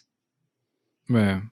Yeah, just one final thing on that note that you kind of just reminded me of, is that I feel like why there often seems to actually be a correlation between more things or more even accomplishments, if you will, or just even more experience and actually more dissatisfaction. It's quite intuitive, but just the more you do in search of, as you said, using the external to try to satisfy something internal, it's just kind of checking new boxes on a list of things that you were hoping that would make you happy or satisfied. And the more things you do, it's just more things that you now know don't do it, where you were like, well, maybe if I did this, maybe if I got the car, maybe if I got the house, maybe if I got married, maybe if I got the new job, maybe if I won this award, and you just keep going down the list, like maybe something will click eventually if I just keep filling these other boxes. And the more you do that, the more you start running out of things, right? When you've achieved the highest levels of success and you're just like, what can I got a private jet. I tried to do it all. I kayaked down the Amazon. Like, where's my enlightenment? Where's my happiness? Where's my peace? And when you don't find it, it's actually worse than being someone who's kind of sitting at square one, being like, I have all these possibilities. Everything is open, and hoping that that's still one of these external things will fill that void. And I'm thinking about now too, like the way society seems to have worked. Like if you take medical students, I was just talking to somebody else the other day. People have $250,000 in debt before they even get running. So you're telling people when they're 18 to decide what they want to do for the rest of their life, right? There's people 50 years old don't even know what they're going to do. And then you compound them with $250,000 in debt, $500,000 in debt. Now they feel like they have to make this work. Then some of my friends are dealing with that. They're like, okay, I'm not really doing what I set out to be doing. My life is miserable. And the only thing they care about is doing something that maybe forgive some of that money or get rid of that debt. But the whole reason you took on all that risk was to do what you wanted to do. But now the only thing you care about is getting rid of that debt after you've been in school for like 15 years or whatever. So it's like, thought you wanted to do. Yeah, it's even worse when it's like, damn, I don't want to do it and I got the debt. That's even worse. And it's still bad. And these people should have, the longer end of the stick. I mean, teachers and medical people always get the short end of the stick, in my opinion. And it's hard for them even to change their mind and do what they wanted to do because they're worried about this dark cloud that's above them, which is that debt. Like that's first and foremost in their mind. Now they're scrambling to get rid of the handcuffs. Yep, exactly. Yeah, what's crazy to me is when we're 18 years old, we're expected to know what we want to do for the rest of our lives when we have 8 years left of our prefrontal cortex developing. And why I'm excited on reflecting on my past is because I was just going after what was in the moment. And it led me to what I can do now for the rest of my life that I'm entirely passionate about and excited about, and I'm able to contribute. And going to your point earlier that you were talking about, Brandon, I think that the reason for what you were explaining is because the baseline continues to increase. Our expectations increase, and then we're not able to keep up with these new baselines that we've created, whether it's financially or it's externally in some box, we feel worse about ourselves. And then that just magnifies. And this is fresh in my mind because I just started listening to a book called Profit First. I forget how you say his last name. The author is Mike. I don't even want to try. I'm going to butcher it. But he also wrote a book called Fix This Next and a couple other books. But he talks about the same thing. Sold his business, first $388,000 check of many. He went out, didn't buy the best or the most convenient or efficient, whatever. He said, give me the most expensive Land Rover. And I'll take a BMW for a sidecar, and then let me get my wife something. And she was just like, what are you doing? Like, are you able? And he's like, yeah, I got this, all that. And then didn't understand that wasn't profit. And it was all ego driven. And he was saying in the audible, he goes off script. He's like, I'm so disgusted even thinking about this because I was in that mindset. but it was all these boxes I was trying to check. And then as these things grew, my expectations and my baseline grew. And then when I wasn't able to keep up with them, I got to a point where I was just miserable, broke, and then broke down dinner table. His daughter pulled out her piggy bank and was like, "We'll be fine, Dad." Is it very, like, I don't know how to word it, but like definitely resonated in many different human ways. But I think that's one of the reasons when we're chasing external things, it's never going to be enough. But internally is always enough. It's just a matter of getting there to that conclusion. And I need to introduce you to my friend Sean Wells, Brandon. I think he'd be a great guest for your podcast. I just recorded like a 3-hour one with him. He talks about this. He's like, man, like he's got different patents and supplements. He's, made millions. He's very well known. Like, and he's like, dude, all the masterminds I'm in with all these billionaires, like majority of them aren't happy. And he's like, it took plant medicine for me to pull myself out of that and other different experiences I went through to see like none of this external shit means anything. Like it's all inside. And to hear other people, like that's why I love Jim Carrey, like, and a lot of other, famous rich people that say this, they're like, took all of this to show me it was never going to be enough. But what's cool is we're always enough. It's just a matter of seeing that and accepting that. And then once you do that, I mean, look at all the amazing art he's been creating over the years now, like stepping into that, like it's just, I don't know. I think that's one of the things is it's like external shit is never enough. It's you got to fix your shit inside. Right. Yeah. And I mean, to your point, it's, as you said, the baseline just gets shifted, and it takes, a couple weeks for humans to essentially adapt to anything. And so, you might have this idea that, okay, I get this raise, I'm making 50% more. Everything's going to be different, but you just spend more, you upgrade your lifestyle, and in a few weeks, a few months at most, you're still having the same thoughts about money. You're still just as stressed about money because you just put it to more things, and you're not, even though the idea is I want to be more comfortable, I want to be more satisfied, I don't want to have to worry about money, but you just keep upgrading and the baseline just shifts. And, it's the same thing with anything else. Everybody has this idea like, oh, okay, yeah, maybe I move to Tahiti and I'll live out on the beach and I'll be happy. But in 3 weeks, paradise is normal, and you're still the same person dealing with the same problems. And so we often think that if we just get a change of scenery, or this one problem is fixed, that everything's going to be different, but it just becomes normal very quickly. And that's one of the amazing things about being a human, because when things go wrong, you can adapt and we can tolerate so much, and we're so resilient.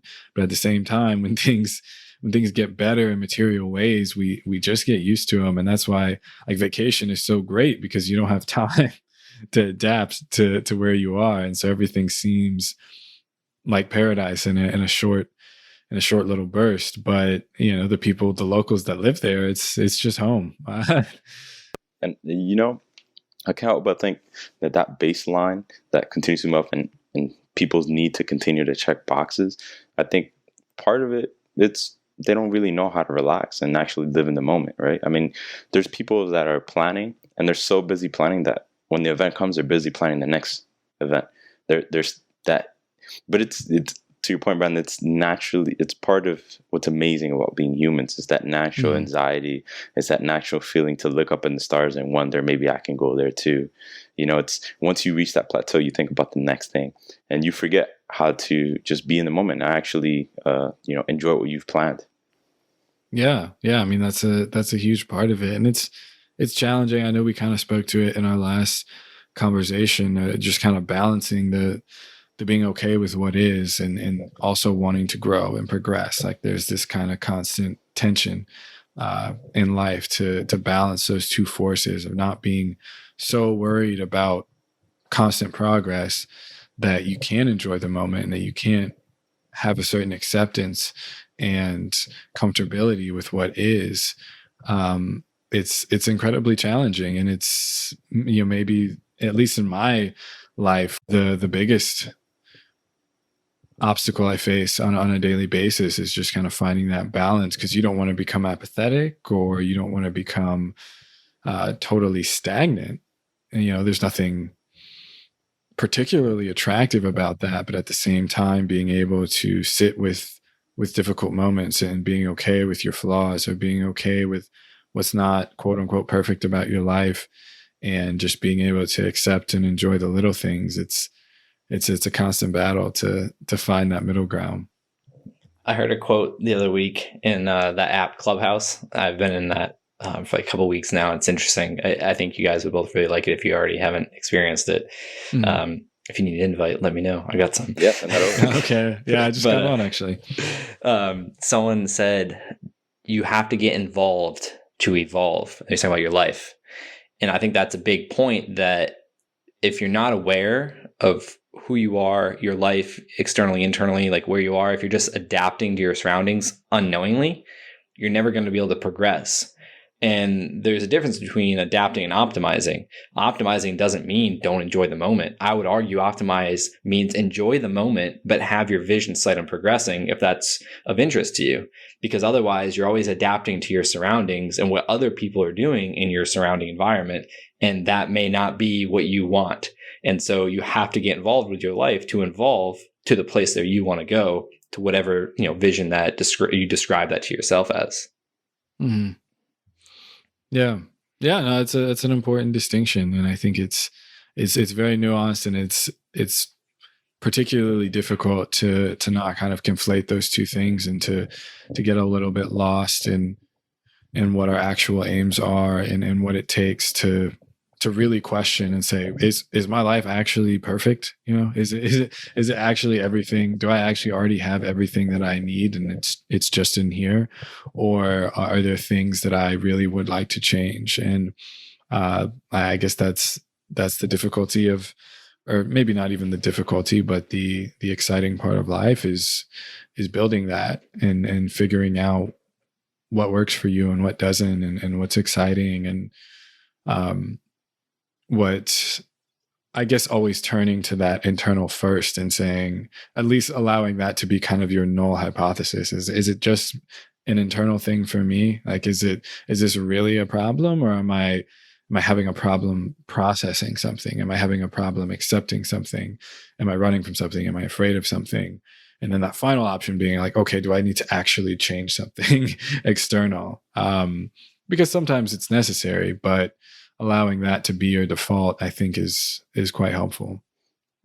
That's why I'm very, very fascinated with dimethyltryptamine, float tanks, and meditation, because who's to say which one's real, in our mind or in our external environment? And that's that thought, that concept is what is very fascinating to me, and makes me want to learn more about the human brain, and more about what consciousness is, what reality is, because we all have our own different reality. But I think that is the concept you just shared of like, is this real or is that real? There's no right or wrong. I mean, whatever you want it to be is going to be what it's going to be to you. It doesn't mean you're living life wrong or not. That concept is what has me, I'd say, obsessed with learning more about deeper states of the mind. Mm-hmm.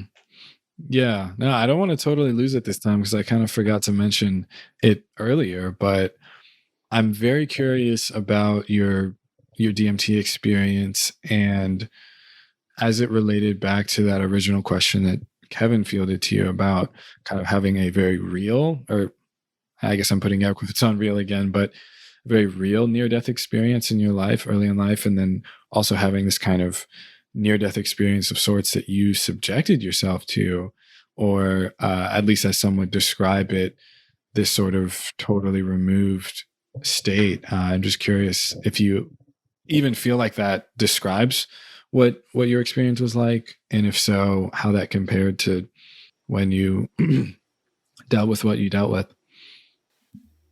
Yeah. So it's funny, because everything you hear about people saying DMT experience is similar to a dream, and that when you come out of it, you're like, oh, like I kind of remember, but I don't remember, but like it was real. But like, was it? Or, like, it's so difficult to explain, other than it's like the most real dream you've had, even though dreams feel real in the moment. But then you're like, oh man, like bits and pieces are there. But for the moment, in the beginning when I felt it coming on, and to be clear, it's been one time and it was a entry level experience. It wasn't a dose to, quote unquote, break through. There was parts of it I could feel myself. I could pull myself out of it as soon as I became aware and was like, oh, like I know with larger doses, there's none of that. And that's what actually excites me, because I want to experience that, because I'm a person that's dealt with control issues my entire life. Ironically, all the things I've gone through has always been a lesson that you have zero control. And so now I'm starting to embrace that concept of I have no control. Maybe these experiences have been trying to show me that, dude, just let go. And that's what I'm stepping into more and more. And I think that's what fascinates me. But something that I want to make clear is I think it's very important that people do research, whatever that means to you, because when I felt it coming on, it's not just like a snap. Like it takes a second, but you can feel it. And then where I'm going with this is all of a sudden your heart rate goes up, your blood pressure goes up, your body just feels like this intense tingle, this warm sensation. And all of a sudden I felt super anxious and I was like, oh shit, my heart's beating like super fast, like all this shit. But I remember reading about it in Rick Strassman's book, and it's like, oh, this is supposed to happen. This is also why people with certain blood pressure and heart issues maybe don't want to do DMT or do DMT on their own. They want to be supervised. But there was a moment where I was just freaking out and I was just like, oh, what the fuck? Like, I don't want this anymore. I don't want this anymore. And I was like, wait. And this was the dose I was at. I was able to do this. I know my next experience, a larger dose, this won't happen. I probably won't even have this thought. But anyways, it was like, no, this is supposed to happen. And just that thought, as soon as I remembered it or recognized it in that moment, I just like surrendered to it. And then the best way I can explain it from my memory now is like watching dreams evolve. Like, when you're in a dream and then all of a sudden you like wake up, or you don't wake up, but like you're in another dream and you remember when you wake up, like I was in this dream, but then I ended up in this. And like, I don't know, like it was like I was watching that happen, but the colors, the geometric patterns, all that shit was still there. But like, that's how I was seeing my dreams. And it made sense when I was in that moment. But when I'm trying to describe this moment, this experience in this moment, it doesn't make sense. But I was also listening to music, and I felt like the music was constructing how I was seeing my dreams evolve from one to another. Right. But there was points where I was like freaking out because I was like, oh fuck, like where's my body? Am I dying? And then I was like, Jackie was like, yeah. Then all of a sudden you touch your leg, and then you were like, you chill back out. And I was like, yeah, all right, this is nice. And I'm really excited because I wanted to do that level of a dose, because that's obviously what was recommended from a lot of the research I was looking into and different experts and people with a lot of experience. I wouldn't maybe consider an expert by, societal terms, but to me, that's an expert. They've had an experience. So they were like, yeah, just start out with this one, just like anything, get a feel for it, get comfortable with it, because you're not going to know what's going on in this next one. But had I not read that book and understood that those processes were supposed to happen or were going to happen, I don't think I would have handled it as well. And I think I would have had a quote unquote bad trip, which then I've also learned that is not really what we think is a bad trip, because there is no such thing as a good or bad trip. It is what it is. And you either learn something or you're afraid, which should teach you there's something to learn there. But I don't even know if any of this is making sense, but this is like, it's so hard to describe. And I think it was one of besides that moment I explained earlier when I was like, man, like I love being me, like I love my life. This was one of the top beautiful moments I've ever experienced in my life. And I don't know how to put it into words. Jackie had my phone recorder on as soon as I came to and recorded everything. And I haven't listened to it actually, which that would be interesting, but I don't know how to explain it and why I say everything you've probably heard of people going through the same jibber jabber that I just gave you and saying they don't know how to explain it, but it felt so familiar when you're there.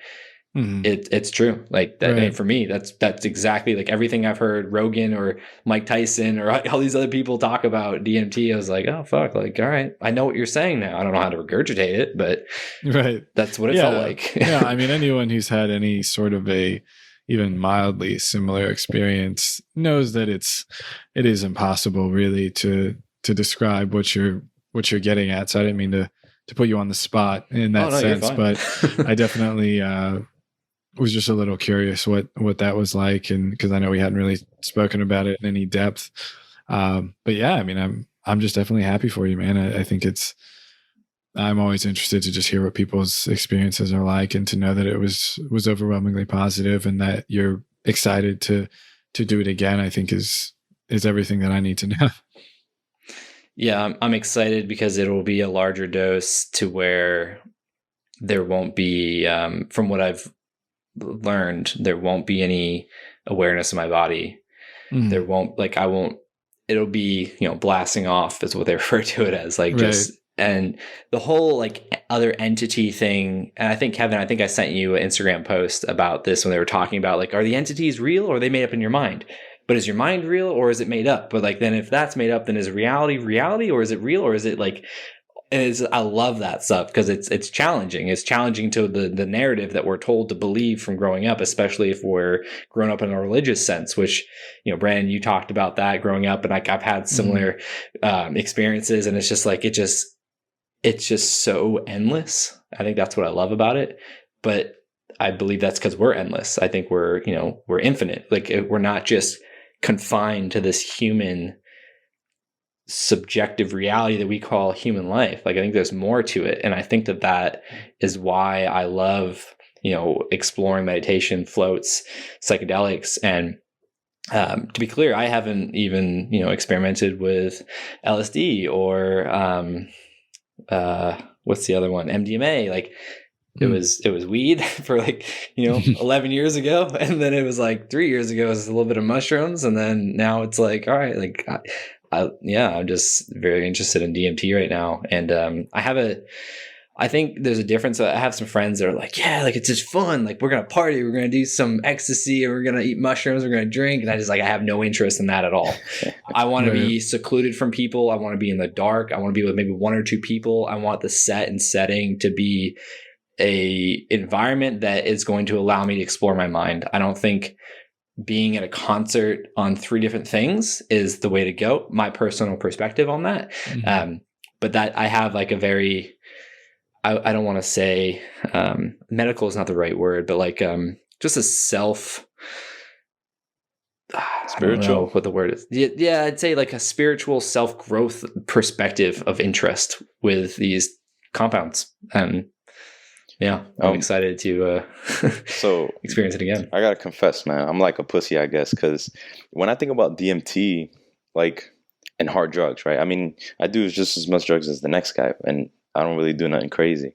But I get a little scared, man. I get a little spooked. I'm like, how do I do that? How do I just let go of control? Like, I don't even know where it's going. I'm blasting off. I don't know what's gonna happen. Like, I guess at the end of it, the overall feeling that you're supposed to leave with is like a humbled feeling, isn't it? Or like, what, the world is just much bigger than what you think it is. Like, what is it? What's the takeaway? Like, back when you come back to life. I'm a firm believer there's no expectations. I think that's what gets people into those quote unquote bad trips. And again, I'm just speaking from a little bit of experience, but I think that's the control aspect. That why I'm interested in plant medicine is because of my past with control. Like I said earlier, like, I want to experience no control. Like, I want to see what my existence is without feeling fear or control or having any sense of what the word control even means. And I think that's something I learned in meditation. Actually, Sam Harris actually made this very clear. From my understanding, is like to have an expectation going into meditation defeats the purpose of meditation. And so I translated that as to, having expectations of an outcome with plant medicine defeats the purpose in my mind of why I'm doing it in the first place. Because if you ask yourself, well, why do you want to have this expectation? it's usually going to come back to a sense of fear or control, which control could be led to fear as well, the deeper negative emotion that you're experiencing. And so that's one of the reasons why I'm so fascinated with it, because I don't want to have expectations or control. I want to see what it's like without having this human body, if you will, kind of manipulating what's in my mind, or influencing it in my mind. And so, I don't think that expectations, other than curiosity, should be there. Gotcha. Yeah, Brandon, I know you have. I mean, I've done DMT once, but you've had a lot more experience with psychedelics. And so, like, what would you say to Kevin's question? Yeah. I was actually gonna, kind of piggyback off of that. I guess in theory, I haven't necessarily done anything quite as maybe immersive would be a good word as DMT, but I do have a lot of experience broadly, especially with psilocybin, and I think you kind of hit the nail on the head with that one. That it really does apply perfectly to meditation and this idea of kind of state chasing that you often see, where people go into meditation expecting to, I don't know, find peace or be enlightened or to reach some sort of euphoric state that will just kind of totally take them outside of their normal life. And that, as Josh said, kind of defeats the purpose, because the idea is always to integrate that into your normal state of being. Meditating just to have 30 minutes of a new experience is in and of itself not that valuable. It's training a muscle of your mind to be able to recall these insights on a day-to-day basis. It's the same thing with psychedelics, that sure, you're in a way you're taking the elevator to Everest, but you're getting there to be able to see what's possible. You're getting there to open yourself up to what you're afraid of, what you're running from, what barriers you've built up. Your mind is kind of revealing itself to you and showing you the things that you have built up over the years, so that you can continue to be this self that you've constructed and just continue to maintain the status quo as the human body is designed to do. So if you go in with any sort of an expectation of what it's going to be like, you will always be wrong. First off, like it's just, I've tried many times, I've tried many times making lists, or like things I want to do or things I want to think about. And it's always laughable in the moment, where you're just like, God, I'm so fucking dumb. Like in my normal state, to be able to think that like, oh, I'm going to impose my ideas of like what my insecurities are, like what I need to work on, because it's always so wrong, but when you get into those moments and you realize it's just so different, and that's why it is so valuable, because you can't think of these things in a normal state without a lot of practice or a lot of experience or meditation and a lot of work done. So Josh really is right that the expectation not only can ruin it, but also just is never really that helpful, because it's going to be wrong. And it also, as he also kind of mentioned earlier, it can feed what is often considered a bad trip, that when expectations aren't met, so you're thinking, okay, this incredible thing is going to happen to me, and I'm going to come out, I'm going to be different, I'm going to be better, and you don't feel like it's going that way. That can be very unsettling and destabilizing. But at the same time, it's also that when things come up that you just are totally unprepared for, you resist, where you're like, okay, I think maybe I've got a little bit of baggage. Like I've got some insecurities about,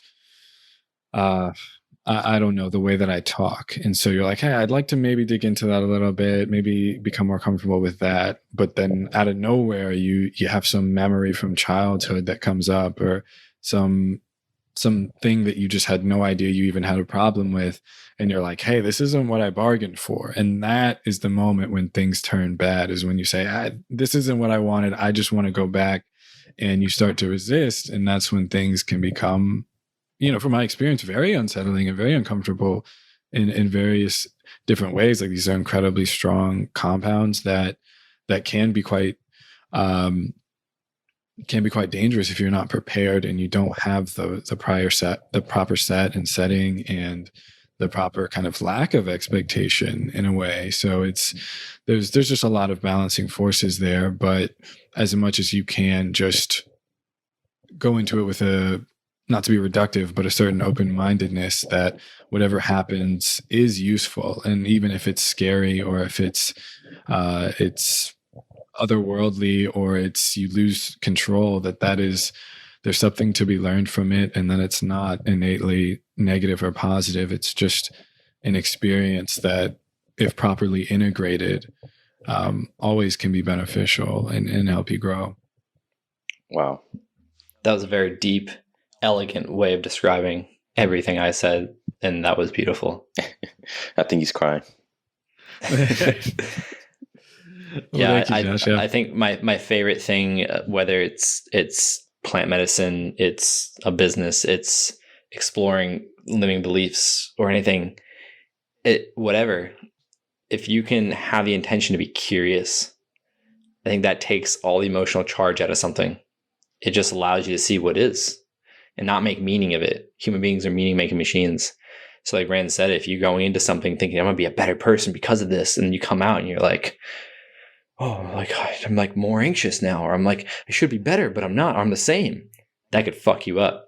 Because the point of psychedelics, like you said, Brandon, is to integrate what you learn. If you're having an expectation, or even meditation, or even journaling, like if you're trying to consciously control something that is everything but conscious, it's 100% unconscious, you're going to miss the learning, and you could fuck yourself up more. You could feed into your baggage more. Mm-hmm. So for example, if you're wanting to go like, I want to be a better speaker of any, like just in communication, and then you go and you highlight your insecurities, and you're like, this is supposed to make me feel better. Mm-hmm. And I'm even more insecure. This doesn't feel good. You may come out and then you may be fucking afraid to talk for a minute. I think that is a huge, huge point you made, Brandon. So I just love telling anyone, myself too, always be curious. Cause I won't lie, like going, like when the moment came and we were just sitting there, and I was like, all right, I could, take a small dose like I'm about to, and I could blast off, or I could not have anything happen. Or it could just be a subtle little trip. I don't know. Mm-hmm. I was nervous. I had all those thoughts come in, but then I was like, no. Let's just be curious. I've had a whole wide spectrum of experiences I've taken in from other people. I've done my research. Let's just be curious now. Let's experience it for myself. Let's not take the pleasure and joy away from this experience I could have that could be beautiful and fuck it up. Mm-hmm. I think that was a big takeaway for me in that moment, and that came out of it. And I was like, I'm not quite sure how to integrate it yet, other than just being more curious, more open-minded, and just letting go. Right. But yeah, curiosity, I think it just takes all the charge out. Would you recommend the average Joe to do it? I don't think so. I'll maybe just jump in on that, because it's something that I kind of wanted to speak to already, because I feel like it is very important anytime this comes up as a topic. And I've spoken about it once on an episode, but first off, I probably more so than you would expect, given what I've said thus far, would urge caution to anyone. Once again, these are incredibly powerful compounds, but they are dangerous. And it just like anything, it's a tool, and a knife can make you sashimi, or it can slit your throat, right? I mean, there's a lot to consider. And I guess secondly, it's not for everyone. I think individuals that have a certain family history, especially when it comes to things on the spectrum of psychotic disorders, I think you should probably just in general stay away. I don't think it should be done particularly casually at high doses. I think you should always know where your sources are. Use something that someone who has used it before.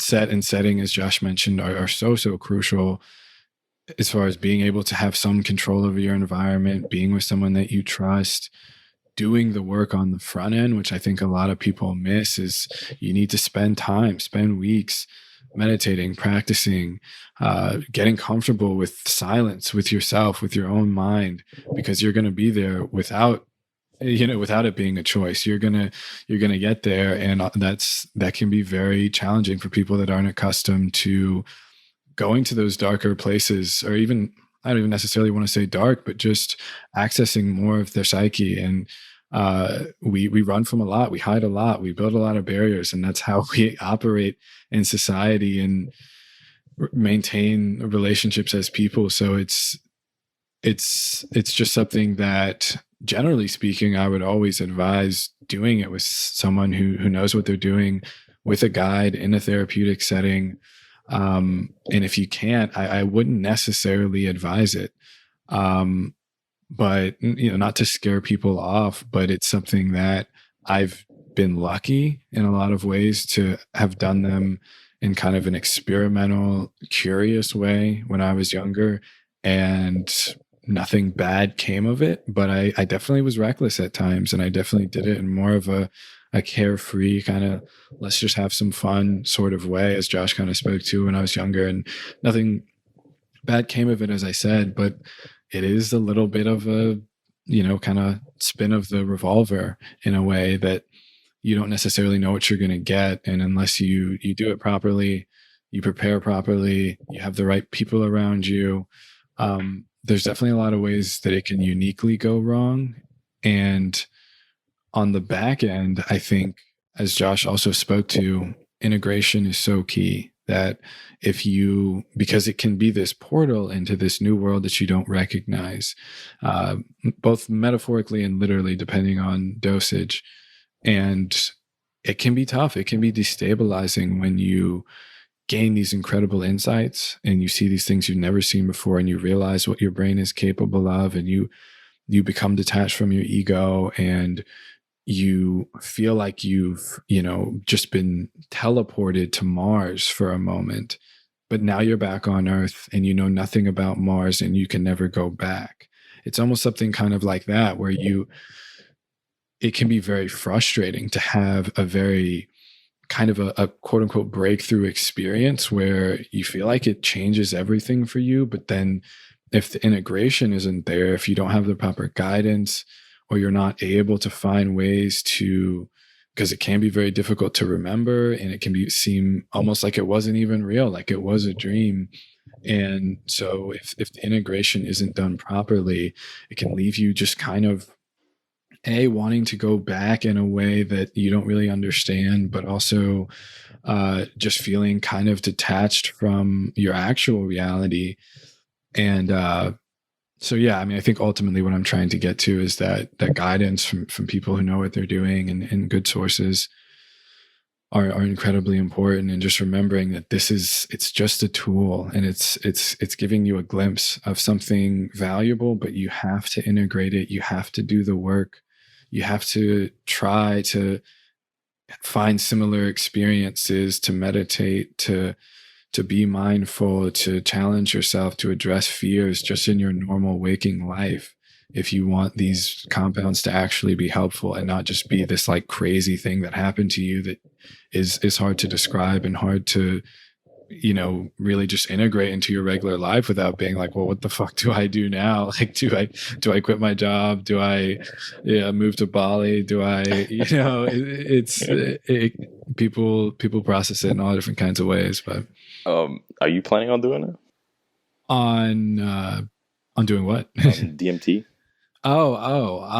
That's a fair question. And I guess now might be a relevant time to bring it up that, probably not, to be honest. And I haven't actually done any psychedelics in a good while, probably as long as I ever have in the past, I don't know, 5 to 8 years, largely because I relatively recently found out about, someone in my immediate family that actually has schizophrenia.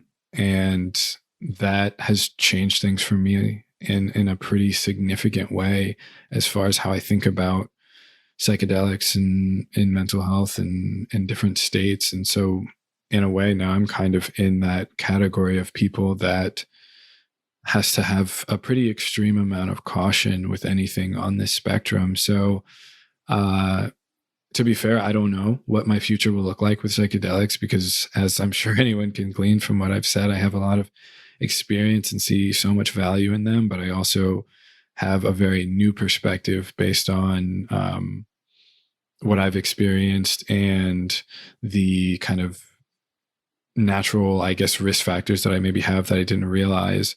So I think something as intense as DMT might not be in the cards for me, at least in the near future. I still, I guess to be fair, have done some, smaller amounts of other compounds. But as far as anything that is really, truly transformative, as far as an experience in a state, I think it's just, I'm in a different place with it at the moment. It's schizophrenia is it just genetic?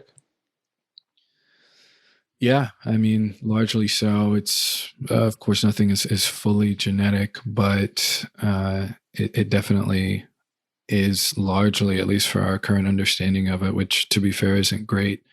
But there's lots of different things that can trigger its emergence in an individual, especially in young men, and psychedelics.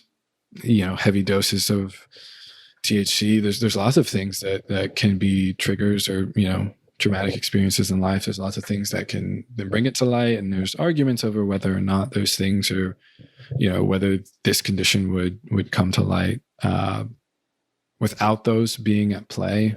But it's just considered a risk factor, and people certainly do have psychotic breaks on these compounds, and that's something that is definitely worth knowing for anyone considering consuming them, and something you should probably be in tune with. I wish I had been more so. Like I said, nothing bad has happened to me, and I've just been incredibly lucky, I feel. But if you don't know your family history on that front, or if anyone in your immediate family does have any potential issues on that front, it's just something to certainly be aware of. Yeah, Dr. Rick Strassman and Timothy Leary both talk about the mental health background of family genetics and things like that, for sure. And then also, like I mentioned earlier, with DMT specifically. So Kevin, if you're interested, I would buy and read The Spirit Molecule. There's also a documentary that's like a small glimpse into that on Netflix. But that's Dr. Rick Strassman wrote that book from clinical research in the 90s before it became highly legal to do so in America. And talks about the whole journey, getting the approval from the FDA, getting the compounds, getting the subjects, him and his colleagues testing dosage with IVs on themselves to find the specific dosage they would take the patients through, and then documenting each and every category of experience from all of their different patients that volunteered. So it's a very, very thorough book in terms of like one resource to look into. But he mentions that like because of the heart rate, the blood pressure, all that stuff, if you have issues with that, this may not be the best, or may not be the best without medical supervision. One of the things that drew me to it is the time frame. I didn't like when I was on a high level of psilocybin and I was ready to be done. I didn't like that I had another 4 hours left. With DMT, right, it's 5 to 15 minutes. And yeah, my experience was quite pleasant. My last experience with a high dose of psilocybin left me with a gnarly ass headache the entire next day. And for 3 or so hours feeling nauseous at the end of my experience and just being ready.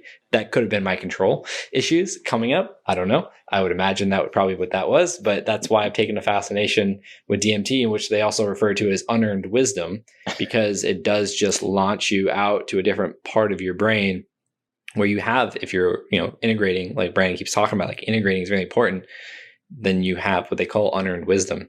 But I would just check out, if you're that interested, obviously we can talk more about it, but that book, it's a monster of a book that I devoured, probably the quickest I've ever read a book that size, just because I was that intrigued with it. And it had a lot of great information, which came in like came in handy in so many different ways with that experience I had. Had I not read that book, I don't think I would have had the same experience.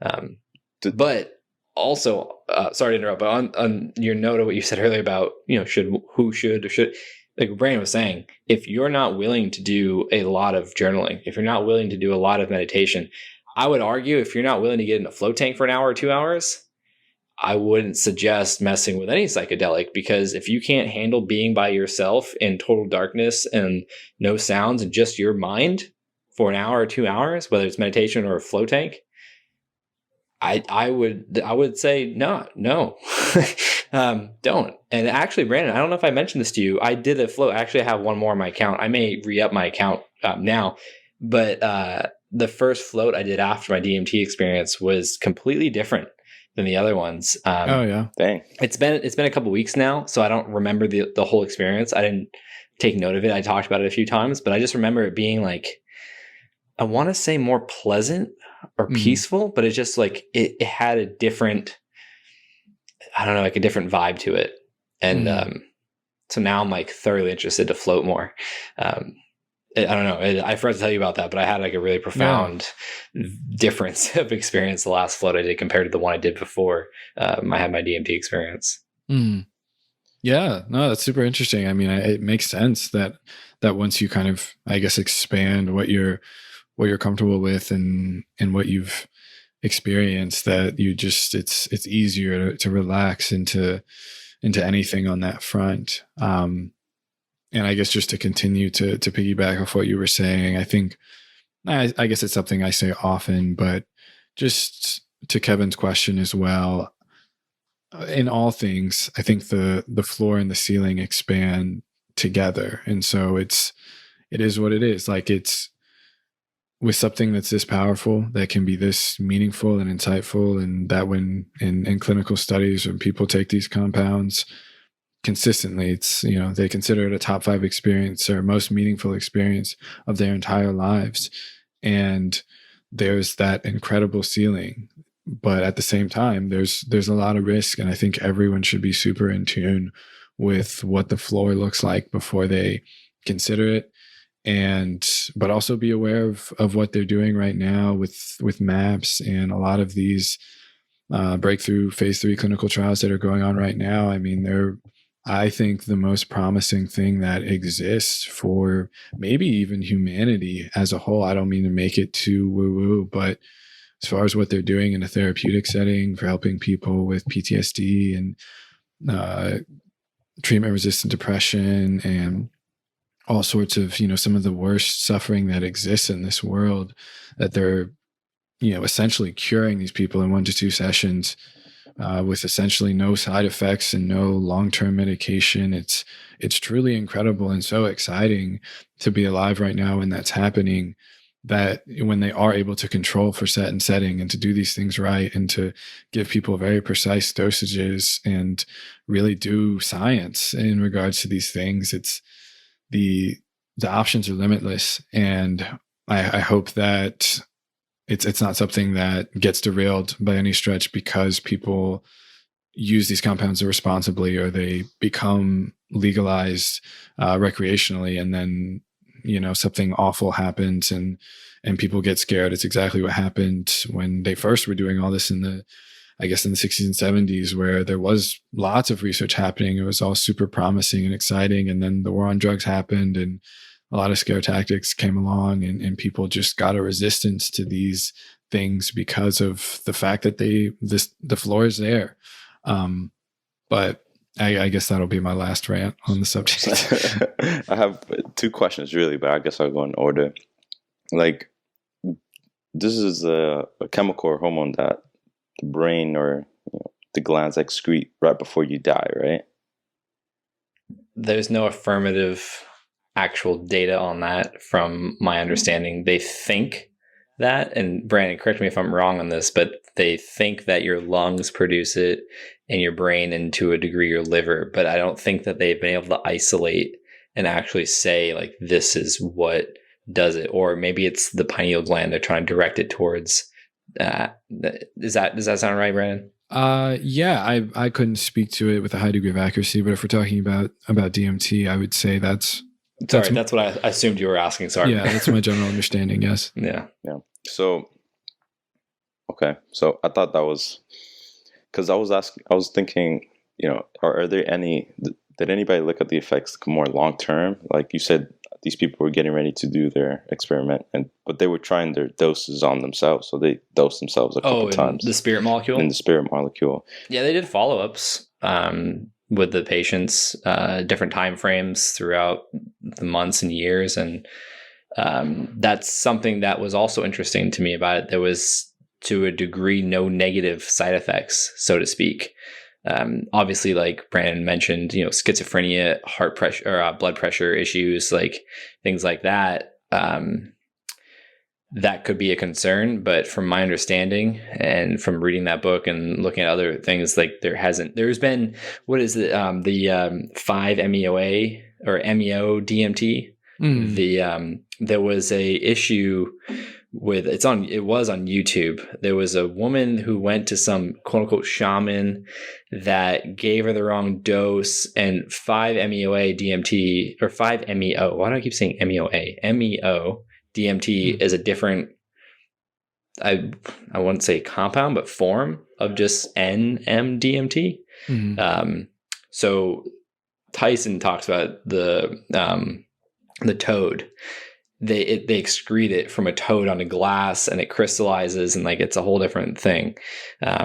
There was an instance of a woman, I want to say she drowned or something, but it was with a shaman who wasn't technically a shaman, but I guess led her to believe he was. So, but besides that, I don't think I've come across any detrimental negative effects from people with DMT in the right context, if that makes sense. Right. I don't know, Brandon, if you've come across any cases otherwise. I guess it's a little bit more so in an abstract sense that I think there's plenty of, I guess, guides, as you might call them, who have had hundreds, thousands of trips of various kinds, who are some of the, most kind and insightful people you'd ever meet, and who seem to be living great functional lives. But at the same time, I think, just to once again just drive home the point about integration, I think I've definitely heard of, or maybe not so known, not as much known personally, people who take a lot of these compounds and they don't integrate it at all. And in the long term, if you do it a lot and you don't prepare properly and you don't integrate, it does create this kind of individual who's very removed from reality and who has a very hard time doing anything that is pro-social or keeping up with relationships, or even just being okay with how things are not in that state. So I think in less of maybe a clinical setting, because I think the people who even were experimenting with this originally clinically were being a little bit more careful about it, and were probably doing the most to try to keep themselves safe. To be fair, I don't know how much you know about some of the crazy research that went on in the early days of LSD and how they were dosing people without them knowing, and stuff that the CIA and all this. Rick Strassman had a very transparent process. It was not mystery dosing or, hey, you want to come hang out and we're going to give you some DMT. It wasn't like that. We're going to watch you for a little bit. Yeah, no, I mean the people who are doing it right and the people that we should pay attention to.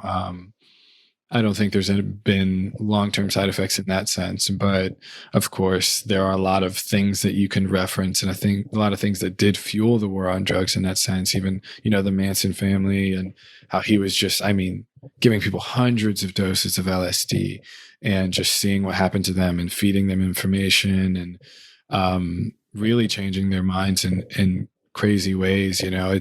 They're just powerful tools, and they can be abused and they can be manipulated to serious ends. But I think in and of themselves, if done properly, there's not any significant concerns of long-term effects, I would say. In regards to your abstract concept, Dr. Andrew Gilmore, I believe his name is, Kerwin Ray had him on the podcast. He's been researching DMT for 20 years. He's written extensively, and he's out of Japan, actually. He talks about this concept he's seen in the forums where these people, whether it's psilocybin or DMT, they'll have all these, these trips and this experience, and they don't integrate the work, or they just have a whole different perception of it. They come out as these gurus and these big egos, and they'll like talk down to people, which is, in my mind, not what you would, I guess, want to come out as, with my perspective of why I am interested in this conversation. So that's another thing that I never thought of, but like Dr. Andrew was saying, he's like, yeah, I've come across a lot of these gurus and forums that are like telling me I don't know about this, and that they're trying to walk me through it as an expert. And it's just really a weird dynamic. So if you're not, too familiar with yourself, and you have a big ego that is, shielding you, and you go down these routes, that it could get even larger. And, that could be damaging depending on your perspective of your life. Mm-hmm. Yeah, I could definitely see that. It's even counterintuitive, right, of what they're supposedly trying to find in this experience. Right. Yeah, I'd say maybe we would agree on that. Yeah. No, I mean, I think we have maybe spoken about this a little bit before, and I guess it works on a few levels, but I bring it up often about the kind of elevator to Everest analogy, that it's, if you make it up somewhere that high, if you're standing on the top of Mount Everest, by nature, you're looking down on everyone else. And it doesn't necessarily have to go further than that, but it can be incredibly difficult for people who do feel like they've gained some sort of incredibly useful insight, or that they've reached another plane of existence, to not feel as though the average individual is distanced from them in some way. And I think, to Josh's point, that is a failure of integration. And I think you should always be wary of anyone who is emphasizing so much like where they've been. Like if it's all about that I've been to the top of Everest, instead of where am I right now, day to day. Because if someone comes to me and they say that they, on a day-to-day basis, they find themselves to be incredibly patient and mindful, and they have a lot of gratitude and love and compassion in their life, that's something I'm interested in. But if someone just says, hey, I've been to Everest, I don't know what that was like for them. And I don't know if they even appreciated it or learned anything from it. So I think sometimes it's hard when people do have these very meaningful experiences and they want to take people along for the ride in a way. But it is something that is certainly suspicious because of how these compounds work and how it does detach you from your ego. So if you see someone always, having this tendency to put themselves on a pedestal, or, say anything negative about other people for not, I think that's more just the signs of an individual who hasn't really gained that much insight at all, or is still too identified with their ego, or looking to gain from the fact that they can maybe fool others into thinking that they know more than they do, so that they can extract some sort of value out of them or something. Because it is one of those very complicated spaces, as I kind of already spoke to, where if you can frame people's experience for them, that's a position of power. And so that's why you really want to be careful about who you trust and who might guide you or who might give you insight, because it is all a matter of how you integrate it and how you frame things, because it is going to be very difficult to understand and to put into terms that make sense. So that's how you get these stories of gurus and people who start cults and all that stuff. They just tell people what their experiences mean, and they interpret it for them, and they say, just keep trying, just trust me. I've been to Kilimanjaro, I've been to the moon, and you just need to follow. I've heard. What do you guys know about or think about, or have you guys even heard it? The ape to human change that was made by psychedelics, by the consumption of mushrooms. Have you guys heard about that? The stoned ape theory? Yeah. Yeah. Yeah. I've heard it a little bit. Josh, I don't know if you have. Not enough, other than to be familiar with the stoned ape concept. I'm not enough to like regurgitate any learning from it. It's been a minute actually since I've come across that. Yeah, I mean, to be fair, I can't say that I have like, I wouldn't say I've read anything in depth about it or done any rigorous research, but I'm familiar with the concept, or I guess maybe theory, that was some sort of an important step in our evolution, was essentially accidentally consuming psychedelic compounds in nature, and that being that kind of step function change in our consciousness and in way of being and thinking that allowed us to really just make this giant leap forward that we still can't seem to explain how we quite got from some of these earlier human species to evolved Homo sapiens, that there just was this gap that we're still trying to parse apart. That would make sense. What's that animal that you and was it you and Jackie at dinner one night were talking about? Is it sloths? Like you and Miranda were talking about like some animal koalas that just get fucked up every day. Yeah, all they eat is eucalyptus. They won't eat anything else, and it's very toxic to them, and it really fucks them up. But it's all they will eat, and it's honestly like, it's like if we only ate. Well, now that just sounds ironic. I was going to say something poisonous, but like we do eat poison, so whatever. We kind of do it ourselves. But yeah, they, for whatever reason, I guess maybe it gets them high in a way. I don't know. They just keep eating it, even though it's like they can't digest it properly. It's really bad for them. But it's the only food they eat. And they're also very dumb, apparently. Like, they're just not a smart species. Like, if you take a eucalyptus leaf off of the tree and try to feed it to them, they won't eat it. Like, they don't recognize it. And they all die, like, of some sort of, like... I think it was syphilis. Yeah, they all die of something super preventable because of the fact that they eat eucalyptus. Like, it seems like evolution has just kind of swerved around them. Maybe a bad example of the stoned ape theory. Yeah, no, it didn't work out for the them opposite at all. And I mean, maybe that's from a bird's eye view what we are. Like if some alien species came in and they'd just be like, why do these humans keep hurting themselves? It's so silly. But I hope we're not the koalas of Earth.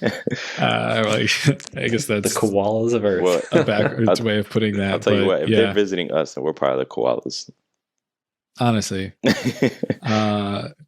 But yeah, that reminds me, something that I did want to ask, and it'll maybe kind of bring us all full circle so that we can wrap up soon, is I guess I was thinking about it because of the Perseverance landing and stuff, but do y'all think that we'll ever be a multi-planet species?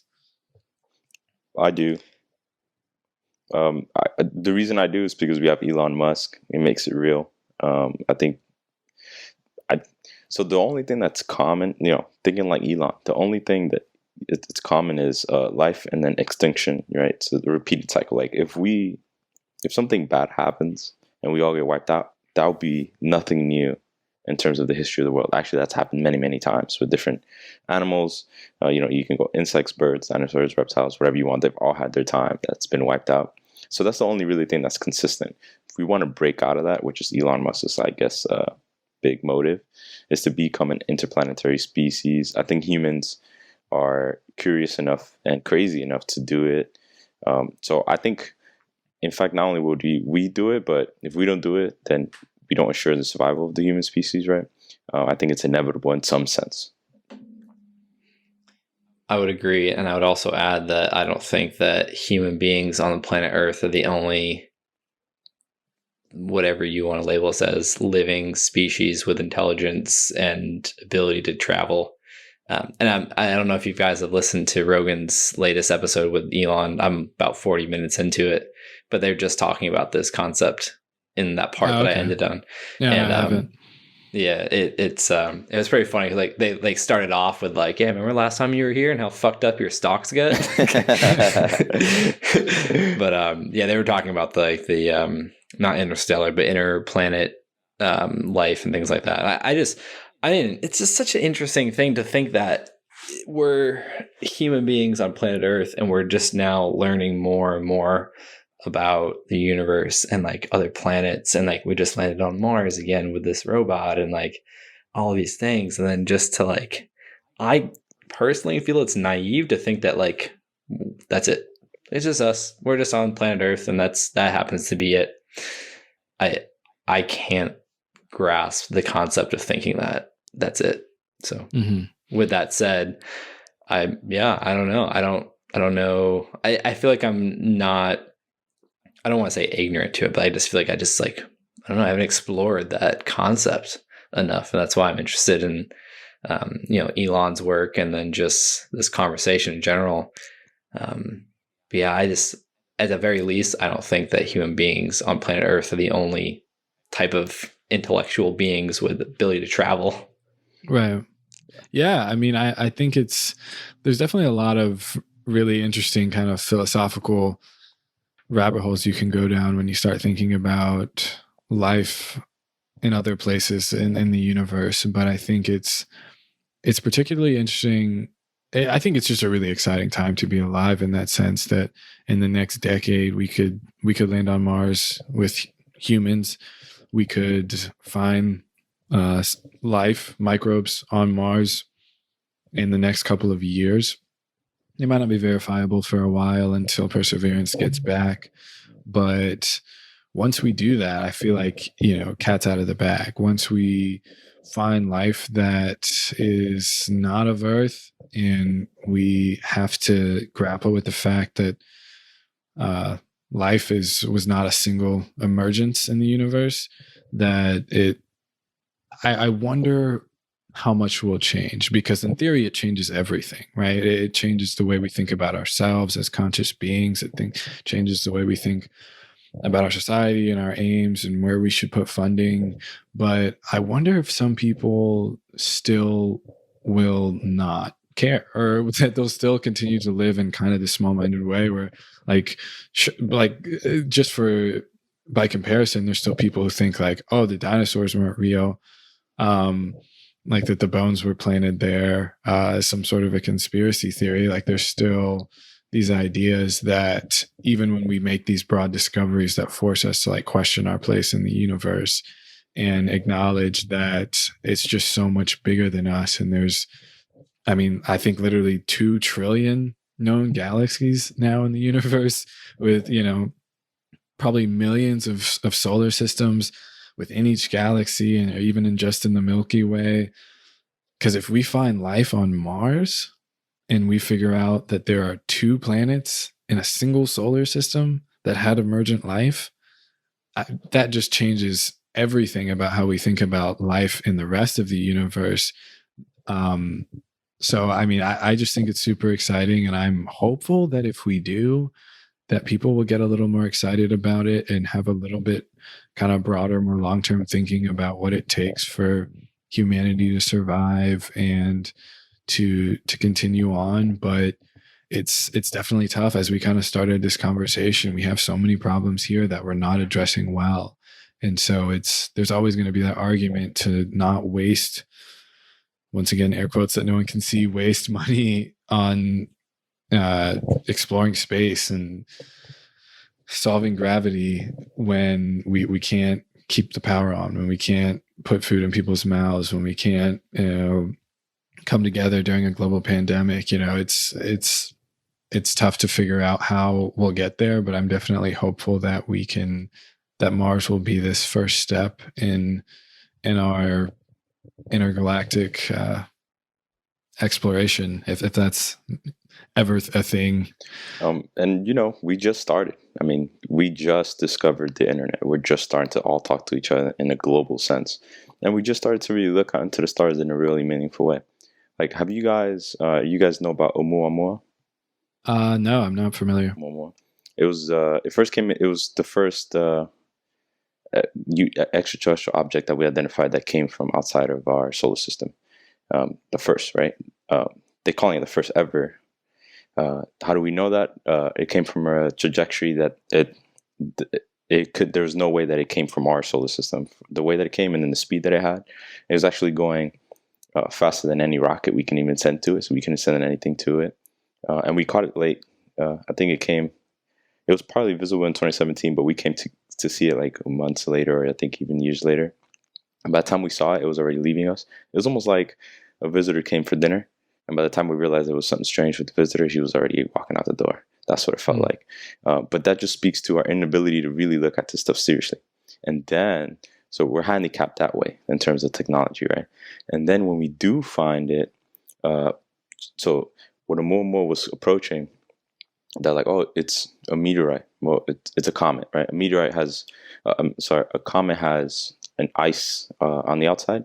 So when it enters the solar system near sun, it starts to heat up, and then you get the tail. It's a comet. No tail, it's a meteorite, just a rock.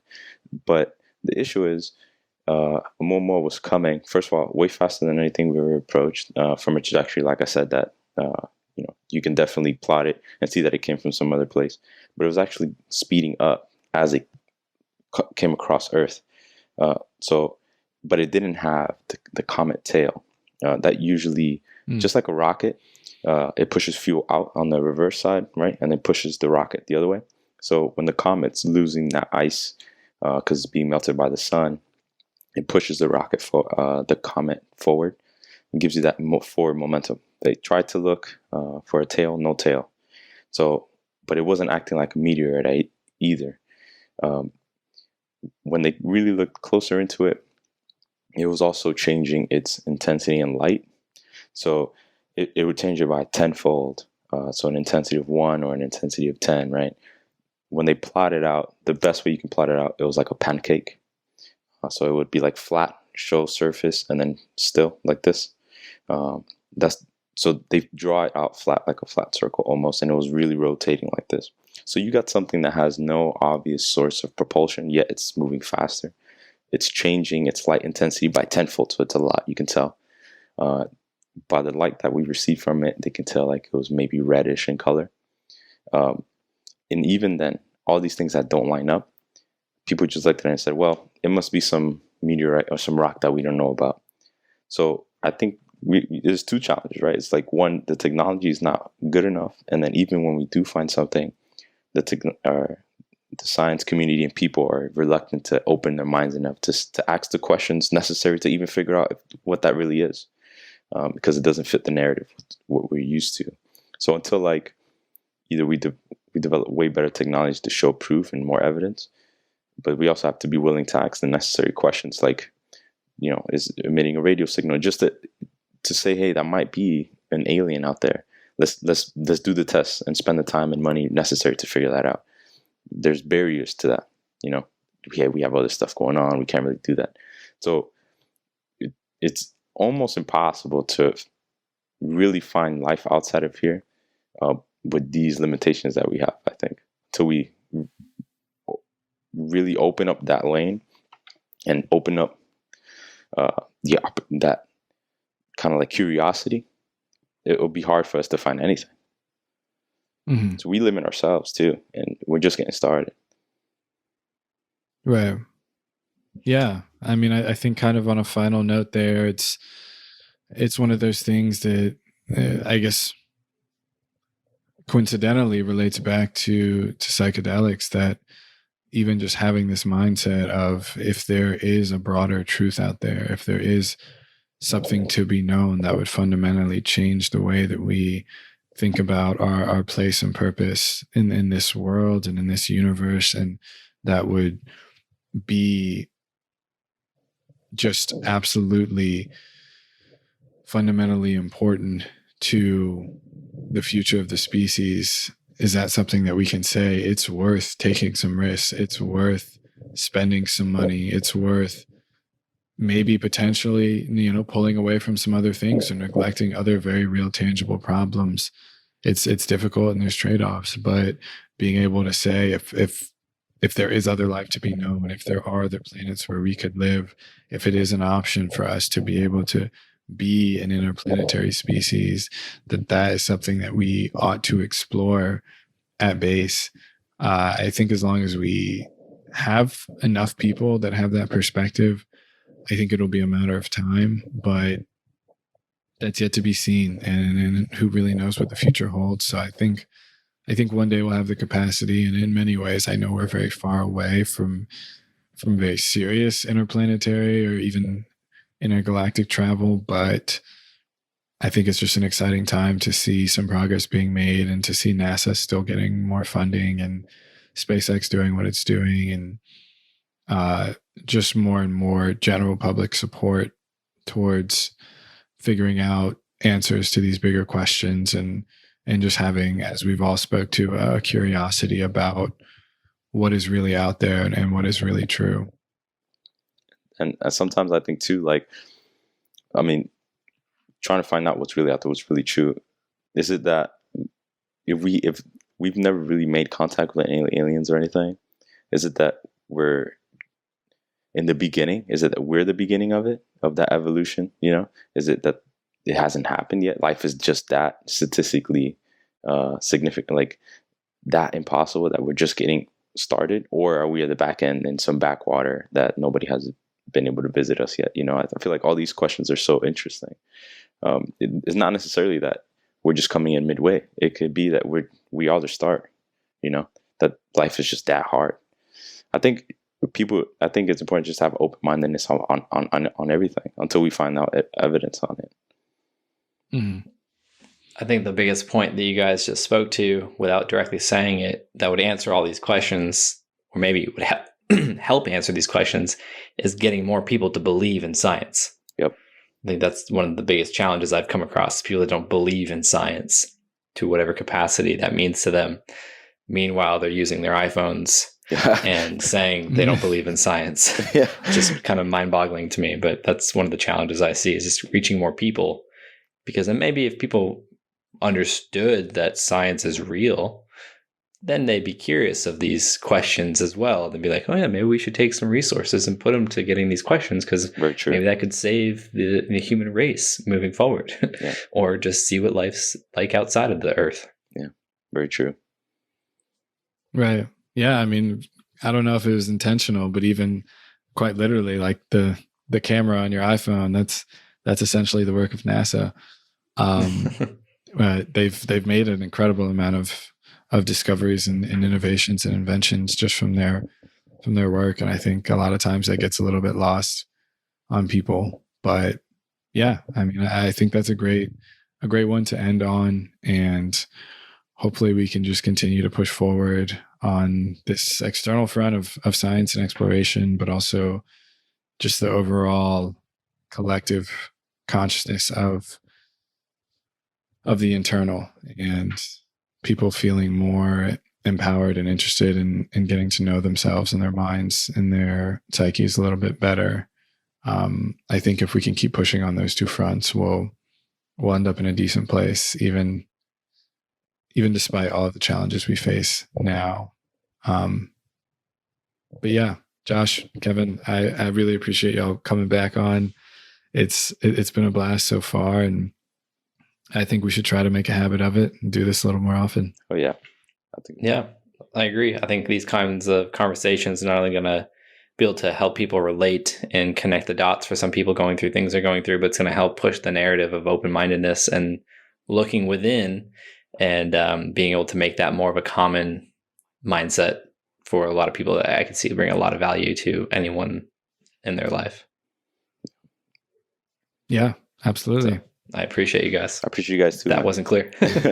No, I appreciate you guys too, man. Thanks for inviting me back, Brandon. Josh, thanks for spending some time with us, man. I think times like this, when we have this cyber fireplace, when we get together, and because I miss the kinetic energy of just bumping into people, you know, with COVID and the restrictions, and having these just random conversations that might enlighten you and change your day. So anytime you get to sit around with friends and buddies and just have a conversation about life and enjoy life together, it's always a good thing, right? So looking forward to the next time. For sure. Yeah, anytime.